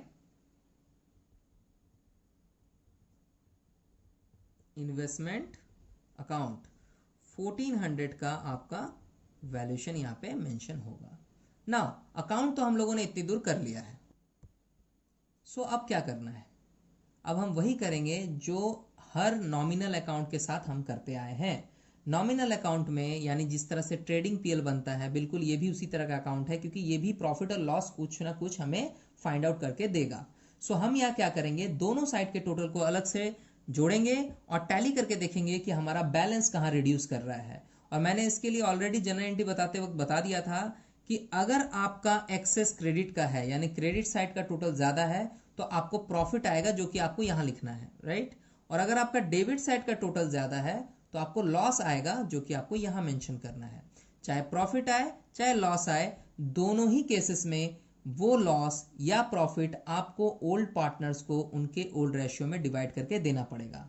रिमेंबर, यहां न्यू पार्टनर का कोई रोल नहीं है, क्योंकि ये सारे एसेट पुराने थे जिनपे हक राइट किसका है? ओल्ड पार्टनर का। सो जो भी प्रॉफिट या लॉस इस अकाउंट से मिलेगा उस पे भी राइट किसका होगा? ओल्ड पार्टनर्स का होगा। और ओल्ड पार्टनर्स को ये चीज जब हम डिवाइड करेंगे तो ओल्ड ही रेशियो में डिवाइड करेंगे, राइट। सो इसमें आप कोई कंफ्यूजन मत रखना, सिर्फ न्यू पार्टनर के लिए हम सिर्फ एक ही डेटा एंट्री करते हैं, दैट इज कि उसका कैपिटल क्या है और उसने कितना गुडविल लाया था। बाकी बिजनेस के किसी पार्ट पे उसका अभी तक कोई राइट नहीं होगा, क्योंकि सारी चीजें पुरानी है और सारी चीजों का बंटवारा यानी डिवीजन यानी डिस्ट्रीब्यूशन सिर्फ और सिर्फ ओल्ड पार्टनर्स को ही करेंगे, राइट। तो अब हम क्या करेंगे, अब हम टोटल करेंगे। सो आप देख पा रहे हो कि मैंने टोटल किया है और आप ये भी समझ पा रहे हो कि the total amount of credit is exceed over debit, मतलब क्रेडिट का टोटल डेबिट से ज्यादा है। आप चाहो तो ऑब्जर्व भी कर सकते हो कि 10,000 and 1,400 which means the total will be 11,400, जिसको हम लोगों ने यहाँ ट्रांसफर किया। और हम अब बताएंगे कि यहाँ का कितना बैलेंस एज ए प्रॉफिट दिखेगा।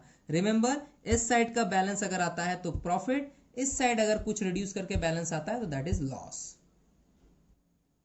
See here, this is the profit came, right? और लिखने का वे क्या होगा आप वो देख लो आज, to profit, okay, transfer to. Remember हम लोग एक बार पीएल एप्रोप्रिएशन यानी प्रॉफिट एंड लॉस एप्रोप्रिएशन सीखते थे, जिसमें वहां पर भी एक लास्ट का प्रॉफिट होता था जिसे डिस्ट्रीब्यूट करना पड़ता था रेशियो में। लिखने का वे बिल्कुल वही है, टू प्रॉफिट ट्रांसफर टू। अब पार्टनर हमारे पास दो है, एक का नाम है अनुराग, भूल नहीं जाना आप लोग, एक का नाम है भावना, और इनके ओल्ड रेशियो पे ही इस अमाउंट को हम डिस्ट्रीब्यूट करेंगे, विच इज फाउंड एज, जो कि मैंने ऑलरेडी रफ में निकाल लिया है। आप चाहो तो मैं उसके लिए एक वर्किंग आपको दिखा दे रहा हूं। ये वर्किंग नंबर 5-6 हो जाएगा। हम यहाँ पे लिखेंगे डिविजिबल प्रॉफिट। याद है डिविजिबल प्रॉफिट के बारे में मैंने बताया था कि जो लास्ट का प्रॉफिट आप रेशियो में डिवाइड करते हो, it is called as divisible profit, क्योंकि इसको हम डिवाइड करते हैं। डिविजिबल प्रॉफिट जो है क्वेश्चन में 5415 रुपीज का फाइंड आउट हुआ है, बट ये पैसा आपको दो पार्टनर्स को देना है, यानी फर्स्ट वाला है अनुराग और सेकंड वाली है भावना। इनका रेशियो है 2/3 एंड 1/3। सो जो ये अमाउंट है 5415 का 2/3 शेयर अनुराग को मिलेगा एंड 5415 का 1/3 भावना को मिलेगा, राइट। सो अमाउंट जो कैलकुलेट हो रहा है वो आ रहा है 3610 एंड 1805। यही अमाउंट हमें रिवैल्यूएशन अकाउंट में मेंशन करना है। So this is the revaluation account. हम मेंशन करेंगे अनुराग का जो शेयर है वो 3610 है एंड जो भावना का शेयर है वो है 1805। So this is our revaluation account, but अभी भी सम हमारा इनकम्प्लीट है बिकॉज इसके बाद हम लोग क्या करेंगे, पार्टनर्स का कैपिटल अकाउंट प्रिपेयर करेंगे, right. So stay tune in the video. My dear students, ध्यान से आप लोग देखो केयरफुली कि हमारा जो पार्टनर्स कैपिटल का फॉर्मेट होता है वो बिल्कुल इसी तरह का होता है। यानी आपको 3 पार्टनर दिख रहे हैं, आप बोलोगे सर 3 कहाँ हैं, पुराने तो 2 ही थे। बिल्कुल सही कहा आपने, बट जो नया पार्टनर हमारा आया है उसका भी डिटेल अब मेंशन करना हम बिजनेस में शुरू करेंगे। एज रिवैल्यूएशन में नहीं कर सकते क्योंकि वो एसेट्स और लायबिलिटीज के प्रॉफिट और लॉस की बात होती थी, बट यहाँ पे पार्टनर का कुछ डिटेल हमारे साथ ऐड होने वाला है। जैसे उसने कैपिटल लाया है, कौन, Monika is the new partner, उसने कैपिटल इन्वेस्ट किया है बिजनेस में, राइट। उसने एक गुडविल अमाउंट भी इन्वेस्ट किया हुआ है और उस गुडविल अमाउंट को हमें अनुराग और भावना के कैपिटल अकाउंट में आपको डिवाइड भी करके देना है, जिसका हम लोगों ने ऑलरेडी वर्किंग नोट किया हुआ है, राइट। सो हम लोग क्या करेंगे, तीनों पार्टनर का कॉलम एक साथ मेंटेन करेंगे और इसमें ये मेंशन कर देंगे कि किस पार्टनर को कैसे कौन सी चीजें डिवाइड हो रही हैं, राइट। सो सबसे पहले at first you need to draw this specimen, ठीक है। आपको ये स्ट्रक्चर बना लेना है। स्ट्रक्चर बिल्कुल उसी तरह का है जैसे हम लोग प्रॉफिट एंड लॉस एप्रोप्रिएशन वाले चैप्टर यानी फंडामेंटल्स में सीखते थे। आपको एक ट्रिपल कॉलम यानी 3 पार्टनर है तो ट्रिपल कॉलम वाले टी शेप अकाउंट की तरह इसको बनाना है। पार्टनर्स का नाम इस तरह से रहेगा। एज यू नो, आप लोग के पास IQ बहुत अच्छा है, आप लोग देख पा रहे हो, समझ पा रहे हो बहुत इजीली, बस इसको आप कॉपी कर लो। 3 पार्टनर है हमारे पास तो 3 अमाउंट के कॉलम डेबिट और क्रेडिट दोनों साइड बनेंगे, राइट। अब सबसे पहले स्टार्ट करने से पहले हमें पता है कि हम पार्टनर्स कैपिटल को स्टार्ट कैसे करेंगे। हमारा वही तरीका रहेगा, हम लोग सबसे पहले इसकी ओपनिंग बैलेंस को ट्रांसफर करेंगे। ओपनिंग बैलेंस जो ट्रांसफर करते हैं उसके लिए हम लिखते हैं बाय बैलेंस BD। अब बोलोगे सर ये ओपनिंग बैलेंस कहाँ से मिलेगा हमें, यानी पहले से कितना कैपिटल है। अरे बाबा, आप लोगों ने क्वेश्चन देखा हुआ है, क्वेश्चन में कैपिटल बैलेंस शीट में ही मेंशन रहता है। Let me show you, can you see here, Anurag और भावना का कैपिटल का बैलेंस यहाँ पे मेंशन्ड है, राइट। इससे पहले हम जितने भी क्वेश्चंस ट्राई किए थे वहां पे स्टेटमेंट वाइज लिखा रहता था, तो आपको बहुत इजीली पकड़ में आ जाता था, अच्छा इतना कैपिटल है। बट इस बार से यानी जो सम आप सीखना शुरू कर रहे हो, you just begin with this sum where the balance sheet is given to you for any kind of information regarding partners and the business assets and liabilities, right? So इसका मतलब आपको कैपिटल यहां से ढूंढना पड़ेगा। इसके बाद जितने भी क्वेश्चन बैलेंस शीट बेस पे बनेंगे, आपको बैलेंस शीट में पार्टनर्स के कैपिटल को सर्च करना है। कभी कभी इंटरेस्ट ऑन कैपिटल आपको कैलकुलेट करना पड़ सकता है, ठीक है। सो उस केस में भी आप यहां से कैपिटल को लेंगे और इसका काम करेंगे वर्किंग नोट में। सो अनुराग का 30,000 है, भावना का 20,000 है, राइट। ये हो गया आपका बैलेंस बीडी। हम यहां मेंशन करेंगे अनुराग के लिए 30,000 एंड भावना के लिए 20,000। मोनिका का कॉलम अभी ब्लैंक रहेगा because she is a new partner. So आप यहां पे क्या करोगे, आप सबसे पहले देखोगे कि उसने कितना कैपिटल बिजनेस में एंटर करते वक्त इन्वेस्ट किया है। उसको हम या तो आइदर कैश से या बैंक से बिजनेस में मेंशन करेंगे।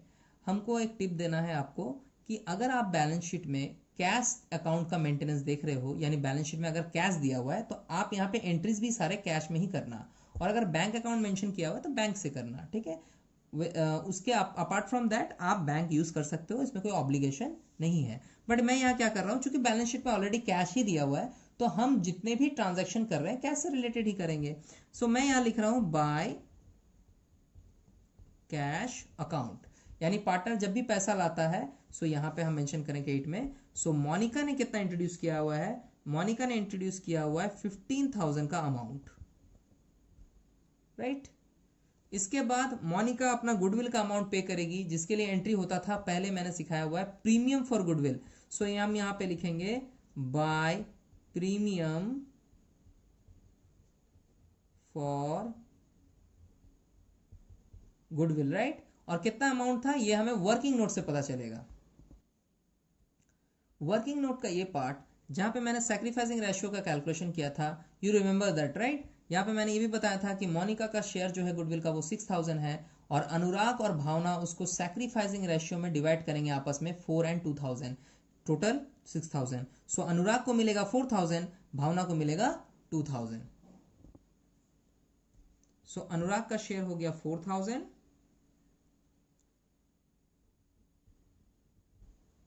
और भावना का 2,000, राइट। अब बात आती है कि क्या ये गुडविल पार्टनर्स विथड्रॉ कर रहे हैं। अगर विथड्रॉ कर रहे हैं तो एट द सेम टाइम हमें एक और एंट्री मेंशन करनी पड़ेगी। तो उसके लिए हम एक बार क्वेश्चन में देखेंगे कि क्या किसी तरह का ऐसा इंफॉर्मेशन क्वेश्चन में मेंशन है या नहीं। सी है माय डियर स्टूडेंट्स कि यहाँ पर एक एफ नंबर में एक इंफॉर्मेशन है कि that the amount of goodwill was to be withdrawn by all partners. पता नहीं आप लोगों ने इस पर ध्यान दिया या नहीं, हो सकता है मैंने रीड भी ना किया हो, बट अब इस इंफॉर्मेशन का यूज है। गुडविल का डिस्ट्रीब्यूशन होने के बाद क्या पार्टनर रिटेन कर रहे हैं, अगर रिटेन नहीं भी कर रहे हैं और विथड्रॉ कर रहे हैं तो विथड्रॉ की एंट्री हम डेबिट साइड में करेंगे, राइट। सो कितना अमाउंट विथड्रॉ हो रहा है कुछ भी नहीं मेंशन है, यानी कि पूरे का पूरा अमाउंट वो विथड्रॉ कर लेंगे। सो उसके लिए जो हम एंट्री करेंगे वो आप देखो, हम यहां मेंशन करेंगे टू कैश अकाउंट। अब ये कैश कहां से आया भैया, जब आप पैसे को ले रहे हो तो प्रीमियम के नाम से ले रहे हो, तो वो बिजनेस में आके आपके कैपिटल में ऐड हो जा रहा है, राइट। लेकिन जब आप इसको विथड्रॉ करते हैं, when we are withdrawing it, right, so हम क्या करेंगे, आइदर कैश और बैंक थ्रू पेमेंट को लेंगे। सो हम यहाँ पे चूंकि हर जगह कैश मेंशन कर रहे हैं क्योंकि बैलेंस शीट भी कैश अकाउंट मेंटेन कर रही है, सो हम यहाँ पे कैश के थ्रू ही विथड्रॉ करवाएंगे और फुल अमाउंट यानी अनुराग का 4,000 का अमाउंट आप यहाँ पे देखो विथड्रॉ करोगे। भावना को प्रीमियम के नाम पे 2,000 मिला था, ये 2,000 भावना विथड्रॉ कर लेगी, राइट। सो इस तरह से आपको मेंशन करना है। Now see here my dear students, हम लोग यहाँ पे एक चीज और मेंशन करेंगे, दैट इज रीवैल्यूएशन प्रॉफिट और लॉस। क्योंकि क्वेश्चन में प्रॉफिट था तो हम प्रॉफिट मेंशन करेंगे। हम यहाँ पे एंट्री करेंगे बाय रीवैल्यूएशन अकाउंट के नाम से, बाय रीवैल्यूएशन अकाउंट। हम ब्रैकेट में इसको मेंशन करेंगे as a profit, right. Profit कितना था वो आप एक बार चेक करेंगे। This was our revaluation account, right. अब देखो आप, अनुराग को 3610 एंड भावना को 1805 का amount as a profit revaluation में मिला था। ये हम अमाउंट उनके कैपिटल में ऐड कर देंगे। सो यहां पे लिखेंगे 3610 और यहाँ लिखेंगे 1805। मोनिका का अकाउंट आप ब्लैंक रखोगे। एज इसको तो किसी से कोई मतलब नहीं है क्योंकि ये न्यू पार्टनर है, इसको तो किसी चीज़ पे कोई राइट भी नहीं है लेने का, राइट। सो यहाँ पर जो भी प्रॉफिट था रिवैल्यूएशन का, जो ओल्ड पार्टनर्स में हम लोगों ने डिस्ट्रीब्यूट किया था और हमारे अकाउंट में वो दिख रहा है, वो हम यहाँ मेंशन कर देंगे। अब हम थोड़ा सा रिपीट कर देते हैं। हम लोगों ने सबसे पहले स्टार्टिंग किया उसके ओपनिंग बैलेंस से। ओपनिंग बैलेंस आपको बैलेंस शीट में मिल जाएगी, आप उसको मेंशन कर दोगे। जो पार्टनर आपका नया पार्टनर है उसका बाय कैश या बाय बैंक के थ्रू एक एंट्री आप दोगे, जिसके थ्रू आप क्या करोगे कि उसका कैपिटल यहाँ पे ऐड करोगे, राइट। तो उसके कॉलम में उसका कैपिटल मेंशन हो जाएगा। अगर उसने कैश में गुडविल भरा है तो बाय प्रीमियम फॉर गुडविल लिख के दोनों पार्टनर को, जो कि ऑलरेडी मैंने वर्किंग किया हुआ है और आप भी पहले वर्किंग कर लेंगे, फिर अकाउंट को यूज करें, अकाउंट को ओपन करेंगे। सो आप वहां पे ये मेंशन करेंगे कि कितने का प्रीमियम फॉर गुडविल दोनों पार्टनर को मिला, राइट। उनके कैपिटल में ये ऐड हो जाएगा, अनुराग और भावना जिस तरह का ऐड हुआ है। लास्ट में हम लोगों ने क्या किया, रिवैल्यूएशन का प्रॉफिट भी डाल दिया है। अब इस साइड में क्या है, ये एक ऑप्शनल चीज है। इसका मतलब अगर ये प्रीमियम फॉर गुडविल बिजनेस में विड्रॉ हो रहा है और क्वेश्चन ऐसा बोलता है, स्पेशली उसको बोलना पड़ेगा। अगर वो नहीं बोलता तो आप छोड़ दीजिएगा, अगर बोलता है तो आप इस तरह से टू कैश या बैंक करके आप उन पैसों को विड्रॉ करेंगे। और इसमें एक पॉइंट और भी आपको ध्यान रखना है, कभी कभी क्वेश्चन में ये मेंशन होता है कि पूरा अमाउंट विड्रॉ नहीं हो रहा है, ठीक है। यानी या तो 50% कर रहा हो या 70% कर रहा हो या फिर हाफ कर रहा हो, जिस तरह से भी मेंशन होगा आप उसको विड्रॉ उसी प्रोपोर्शन में करेंगे। अगर क्वेश्चन ये बोले कि आपको हाफ हाफ विड्रॉ करना है सो आप हाफ विड्रॉ करोगे, राइट। अगर क्वेश्चन बोले कि फुल विड्रॉ करना है तो फुल करोगे, कुछ ना बोले तो रिमेंबर आप उसको फुल ही विड्रॉ करेंगे। सो अब इस बात को छोड़ते हैं। अब आप देख लो मैंने पार्टनर्स अकाउंट को क्रिएट कर दिया है, अब इसमें करने के लिए कुछ नहीं है। तो एज इट इज जैसे हम लोग पहले सीख चुके हैं फंडामेंटल्स के चैप्टर में कि हम पार्टनर्स कैपिटल का टोटल निकालते हैं और निकाल के एक बैलेंस सीडी अमाउंट आप यहाँ पे फाइंड आउट करोगे, राइट। सो हम भी यहाँ पे वही करने वाले हैं। नाउ सी हियर मैंने यहाँ पे टोटल कर दिया है, राइट। सो ये हमारा टोटल है, यानी हमारा जो अनुराग और भावना का जो क्रेडिट साइड का टोटल है वो डेबिट साइड के टोटल से एक्सीड कर गया है, यानी ये टोटल आपका ज़्यादा है जो क्रेडिट साइड में है। सो इसी टोटल को, जो आपका रूल होता है अकाउंट्स का, हम यहाँ पे मेंशन कर रहे हैं। और हम यहाँ पे अब क्या करेंगे कि इसका बैलेंस, जो बैलेंस सीडी के नाम से आप फाइंड आउट करते हो वो कर लोगे। तो मैंने इसको रफ में ऑलरेडी किया हुआ है। सो ये हमारा है 33,610 और ये अमाउंट आ रहा है 21,805, राइट। और ये अमाउंट आ रहा है आपका एज 15,000 एज इट वॉज, मतलब ये जैसा था वैसा ही है। रिमेंबर न्यू पार्टनर्स को कोई भी चीज़ें प्रोवाइड नहीं की जाती हैं, तो गलती से भी आपको कुछ भी मेंशन नहीं करना है। सो आप देख पाओगे कि एटलीस्ट में, यानी जो लास्ट में आप जब टोटल करते हो तो उसका कैपिटल अकाउंट ही लास्ट में balance as a balance of capital show करता है, ना उसमें कुछ ऐड हो सकता है ना उसमें कुछ लेस हो सकता है, राइट। सो क्वेश्चन का ये पार्ट पार्टनर कैपिटल के तक हो चुका है। Now the last part is the new balance sheet of company. अब ये क्या होता है अब हम लोग डिस्कस करने वाले हैं। Now look, opening balance sheet, इसको आप क्या लिखोगे, ओपनिंग बैलेंस शीट। इसका मतलब है अब जब पार्टनर नया आ चुका है बिजनेस में तो आप इसका एक ओपनिंग बैलेंस शीट बनाओगे जहां से बिजनेस को फिर से आप स्टार्ट कर रहे हो, क्योंकि पहले वो 2 पार्टनर के थ्रू चलता था, अब वो 3 पार्टनर आ गए हैं, उसके हिसाब से चलेगा। सो यहाँ पे वो सारे डिटेल्स मेंशन होंगे जो रिवैल्यूएशन के बाद जो चेंजेस आए हैं वो, और साथ में आप न्यू कैपिटल बैलेंसेस जो पार्टनर का कैपिटल अकाउंट से निकला था सीडी के नाम से, उसको भी आप यहाँ पे मेंशन करोगे। पहले तो आप फॉर्मेट समझ लो, आप लिखोगे हेडिंग में opening balance sheet, the date of closing नहीं, बिल्कुल नहीं। हमेशा हम लोग क्या करते हैं कि 31 मार्च वाला डेट मेंशन करते हैं, बट चूंकि ये ओपनिंग बैलेंस शीट है सो आप ओपनिंग वाला डेट यानी 1 अप्रैल वाला डेट हमेशा मेंशन करेंगे। मोस्ट ऑफ द स्टूडेंट यहीं पे गलती करते हैं, क्योंकि उनकी आदत होती है, उनकी ये गलती नहीं है, क्योंकि उनको हमेशा आदत होती है 31 मार्च वाला डेट यानी क्लोजिंग वाला डेट लिखने की, लेकिन बिल्कुल नहीं, चूंकि ये ओपनिंग बैलेंस शीट है और ये हम बिजनेस को स्टार्ट करते वक्त बना रहे हैं, ना कि हम बिजनेस को एंड करते वक्त। सो इस केस में आपको ये ओपनिंग वाला डेट मेंशन करना है, या फिर मैं अगर बोलूं तो जिस डेट को पार्टनर बिजनेस में एंटर हुआ है उस डेट को ये बैलेंस शीट बनेगी। सो सबसे पहले इसको बनाते कैसे हैं, बड़ा सिंपल सा तरीका है। आप ओल्ड बैलेंस शीट को अपने पास लेके रखिए और उसको देखते हुए देखिए कि पुराने एसेट्स में क्या चेंजेस आए हैं, उन्हीं वैल्यूज को हमें यहाँ पे मेंशन करना है, ठीक है। चलिए स्टार्ट करेंगे। आप पहले क्वेश्चन में पुराना बैलेंस शीट में क्या क्या मेंशन था। Now see here, this is the balance sheet जहां से हम डिटेल्स लेके काम कर रहे थे। तो सबसे पहला डिटेल हमें यहाँ दिखता है लाइबिलिटी साइड में क्रेडिटर का। अब आपको कोई भी एसेट और लाइबिलिटी दोबारा रिपीट करके लिखना है ऐसे तो हम चूंकि ये बैलेंस शीट बना रहे हैं तो हमें तो ये पता है ना कि जो पुराने आइटम्स हैं उनमें तो आइटम्स सारे उड़ नहीं गए, वो आइटम्स बिजनेस में अभी भी हैं, राइट। सो आप क्या करोगे, आप सबसे पहले चेक करोगे कि लाइन से कि कौन सा आइटम हमें दोबारा लिखना पड़ेगा जो कि बिजनेस पे अभी भी है। सो पहला है क्रेडिटर। लाइबिलिटी साइड में क्रेडिटर जो 65,900 का है, और उसके बारे में कोई भी रीवैल्यूएशन का डिटेल हमें इस क्वेश्चन में मेंशन नहीं था, राइट। सो हम क्या करेंगे, सबसे पहले क्रेडिटर को मेंशन करेंगे, फिर कैपिटल्स को भी लिखेंगे, राइट। सो यहाँ पे दो चीजें हैं, सबसे पहले आप लिखोगे क्रेडिटर्स। सो सबसे पहला डिटेल हमारा है क्रेडिटर्स, राइट। और क्रेडिटर्स का जो अमाउंट था वो था 65,900, right. The next part is Capitals, right. अभी अभी मैंने बोला सबसे लास्ट में हम लिखेंगे कैपिटल्स। आप कैपिटल्स भी लिख सकते हो, कैपिटल अकाउंट्स भी लिख सकते हो, ठीक है, दोनों चलेगा। नाउ कैपिटल्स में तो हमें तीनों पार्टनर का लिखना पड़ेगा। सबसे पहले है अनुराग का कितना है, राइट। नेक्स्ट है हमारा कि भावना का कितना है, और जो न्यू पार्टनर है हमारी दैट इज मोनिका। सो मोनिका का भी कितना है। सो ये डिटेल्स आपको कहां से मिलेगा, ये बिल्कुल भी आप ओल्ड बैलेंस शीट से मत लेना। इसके लिए हम लोग क्वेश्चन में पार्टनर्स कैपिटल अकाउंट बनाए थे, हम ये डिटेल वहां से लेंगे। See here my dear students, आपको यहाँ पे मेरे पेन के मार्किंग पे दिख रहा होगा कि मैंने यहाँ पे एक बैलेंस शीट ही निकाला हुआ है। यही हमारा लेफ्ट बैलेंस यानी जो लास्ट का बैलेंस है, जो अपडेटेड बैलेंस है इस year before the admission of partner और at the time of the admission of new partner, वो है ये अमाउंट्स। यानी अनुराग का है 33,610, भावना का है 21,805 एंड मोनिका जो न्यू के पार्टनर है उसका 15,000 है। हम इसी बैलेंस सीडी का अमाउंट को एज ए कैपिटल अभी न्यू बैलेंस शीट यानी ओपनिंग बैलेंस शीट में मेंशन करेंगे। सो अनुराग का है 33,610, okay.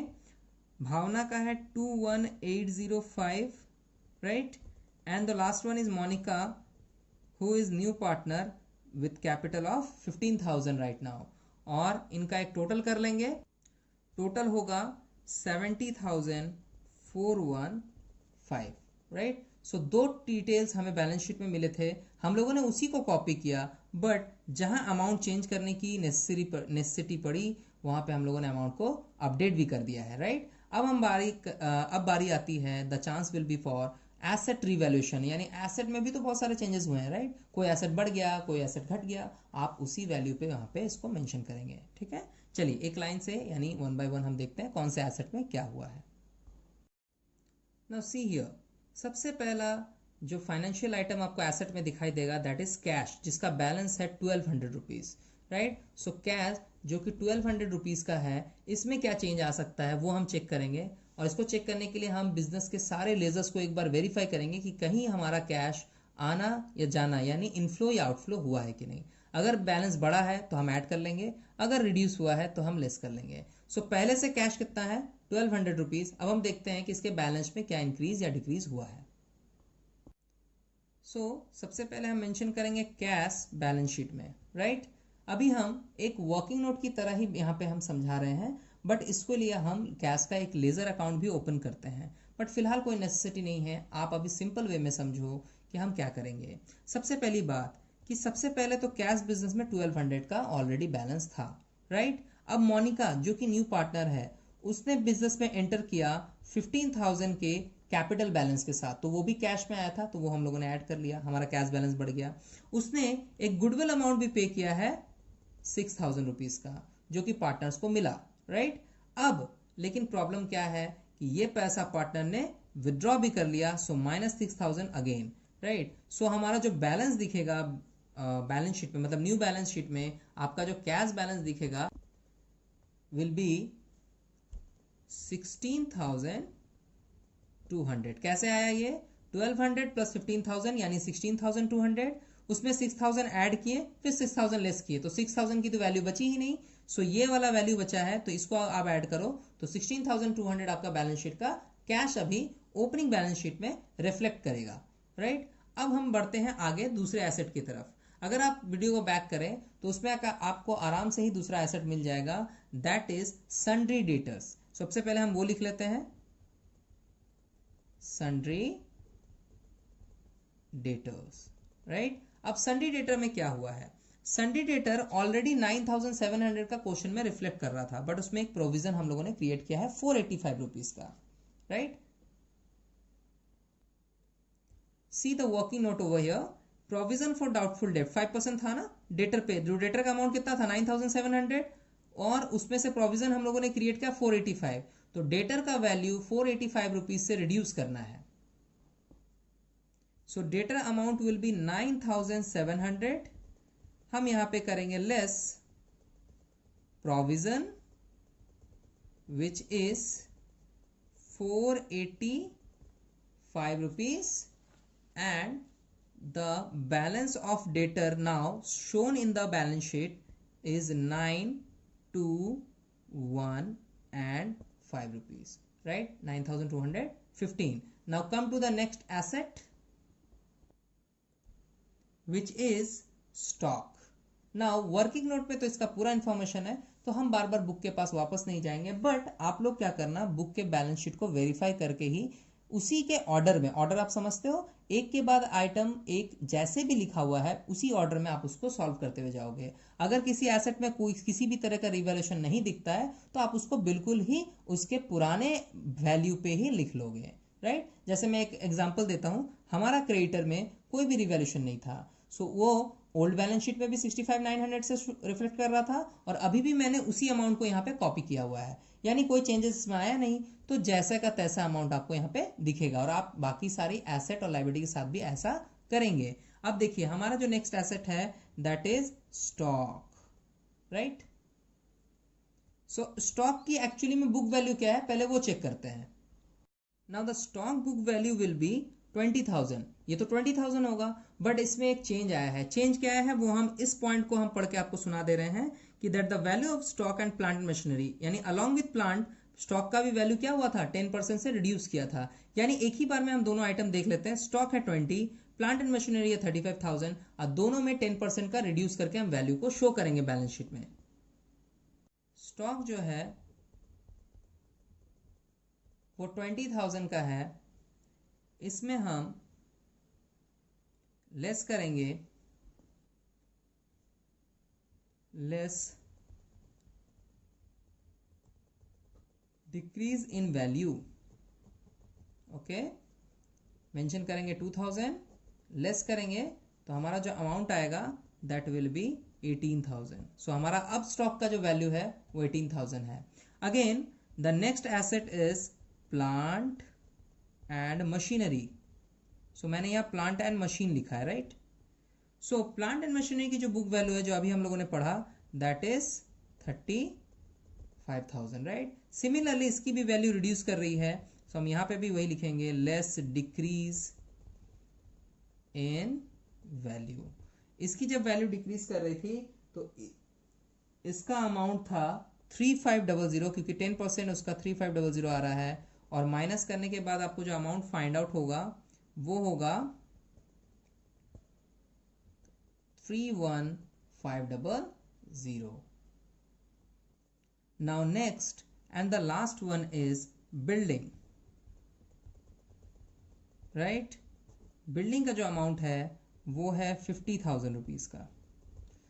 It is the only asset which has the value in appreciation way, मतलब आपका ये इकलौता एसेट है बिजनेस में जिसकी वैल्यू बड़ी है, यानी 20% से ये इंक्रीज हुआ था। हम यहाँ पे लिखेंगे एड इंक्रीज इन वैल्यू। आप चाहो तो एप्रिसिएशन भी लिख सकते हो, या फिर आप रिड्यूस के लिए डेप्रिसिएशन भी लिख सकते हो, बट मेरे हिसाब से इंक्रीज इन द वैल्यू और decrease in the value is the best way to write on, right. So हम यहाँ लिखेंगे इंक्रीज इन द वैल्यू। इसकी इंक्रीज हुई थी वैल्यू 10,000 रुपीज से, वैल्यू इसकी इंक्रीज हुई थी। सो इसका वैल्यू जो बिजनेस में दिखेगा वो 60,000 का होगा ऐड होके, right. And the last one is not recorded in the balance sheet. याद करो आप, जो मैंने क्वेश्चन पढ़ा था तो मैंने बोला था कि एक इन्वेस्टमेंट है जो कि नॉट रिकॉर्डेड है, एक इन्वेस्टमेंट है जो कि नॉट रिकॉर्डेड है, और उसमें वो 1400 का है। अब क्वेश्चन में चूंकि और कुछ था नहीं, सो हम क्या करेंगे, सीधे यहाँ पे इन्वेस्टमेंट को रिकॉर्ड कर लेंगे। हम लिखेंगे इन्वेस्टमेंट और इसका अमाउंट यहाँ मेंशन करेंगे 1400 से, ठीक है। So all the assets and liabilities are recorded in the new balance sheet. अब हम क्या करेंगे, वही करेंगे what we always do, when we prepare any balance sheet. हम टोटल करेंगे and the rule of the balance sheet is as before कि इसका दोनों साइड टैली होना चाहिए, मैच होना चाहिए। नाउ अब हम टोटल करके देखते हैं कि ऐसा होता है तो हमारा जो पूरा अकाउंटिंग वे है वो बिल्कुल ही करेक्ट वे में चला है और कोई भी अमाउंट हम लोगों से मिस नहीं हुआ है, राइट। सो पहले टोटल कर लेते हैं। एज मैंने ऑलरेडी इसका रफ में टोटल फाइंड आउट कर लिया है, सो इसका टोटल अमाउंट आ रहा है 136,315। मैंने इसको पहले ही कर लिया था, सो 136,315 इज द टोटल और दोनों साइड सेम टोटल है, which means our accounting is good and accurate, मतलब हम लोगों ने सब कुछ सही मेंशन किया हुआ है। So this is the way we solve a comprehensive sum on revaluation of asset और we called as admission of a new partner, right. But ये सम एक पर्टिकुलर टाइप है, आपको आगे चल के सम में बहुत सारा वेरिएशंस मिलेंगे, बहुत सारी वैरायटी मिलेगी, जिसमें आपको ये करना है कि according to the situation and the information given in the question आपको उसी हिसाब से अकाउंटिंग करनी है। फिलहाल इस वीडियो के लिए मैंने सिर्फ एक क्वेश्चन बना दिया है ताकि आप समझ सको कि जो बेसिक कॉन्सेप्ट है कि एक कॉम्प्रिहेंसिव सम यानी एक कंप्लीट सम कैसा दिखेगा जब हम एडमिशन ऑफ पार्टनरशिप बनाएंगे। छोटे छोटे कैलकुलेशंस जो ऑलरेडी इस वीडियो से पहले वी हैव बीन टॉट, जो सीख चुके हैं, वो यहाँ यूज होंगे, like ratio calculation, goodwill distribution, treatment और पार्टनर कैपिटल अकाउंट। और यहाँ पे कुछ नया है तो वो है रीवैल्यूएशन अकाउंट, जिसके बारे में थोड़ा सा कॉन्सेप्ट आज मैंने देने की कोशिश की है इस वीडियो में, और आगे चल के भी हम इस अकाउंट को और रिपीट करेंगे, बना के देखेंगे कि हमें कितना समझ में आ रहा है रीवैल्यूएशन अकाउंट। अगर आपको इस वीडियो में स्टार्टिंग में कुछ समझ में नहीं आता है तो डोंट वरी, आगे के लेसन्स में मैं इसको और थोड़ा कॉन्सेप्ट को क्लियर कर दूंगा। धीरे धीरे with practice you can get to know कि हम रीवैल्यूएशन को कैसे करते हैं और किस तरह से उसी इंफॉर्मेशन के बेसिस पे पार्टनर्स कैपिटल और कंपनी का पार्टनरशिप फर्म का न्यू बैलेंस शीट, जिसे हम ओपनिंग बैलेंस शीट बोलते हैं, हम इसको कंप्लीट करेंगे। ठीक है, सो आज के लिए ये वीडियो हम यहाँ पे एंड करते हैं। In coming session we will do the journal entry along with the question also. चूंकि ये वीडियो बड़ा हो चुका है इसलिए मैंने आज इतना ही मेंशन किया हुआ है, राइट। आप लोग बहुत ही केयरफुली वीडियो को बैक करके, रिवर्स करके या फिर क्वेश्चन को पहले आप नोट कर लें और उसके बाद after that you will get to know कि क्वेश्चन को सॉल्व कैसे किया जा रहा है। सो इससे क्या होगा, आपको क्वेश्चन के पॉइंट्स को पढ़ने के लिए बार बार क्वेश्चन को यानी आपके वीडियो को रिवर्स नहीं करना पड़ेगा। ठीक है, so that's it for all. आज का वीडियो लेसन यहाँ एंड करते हैं।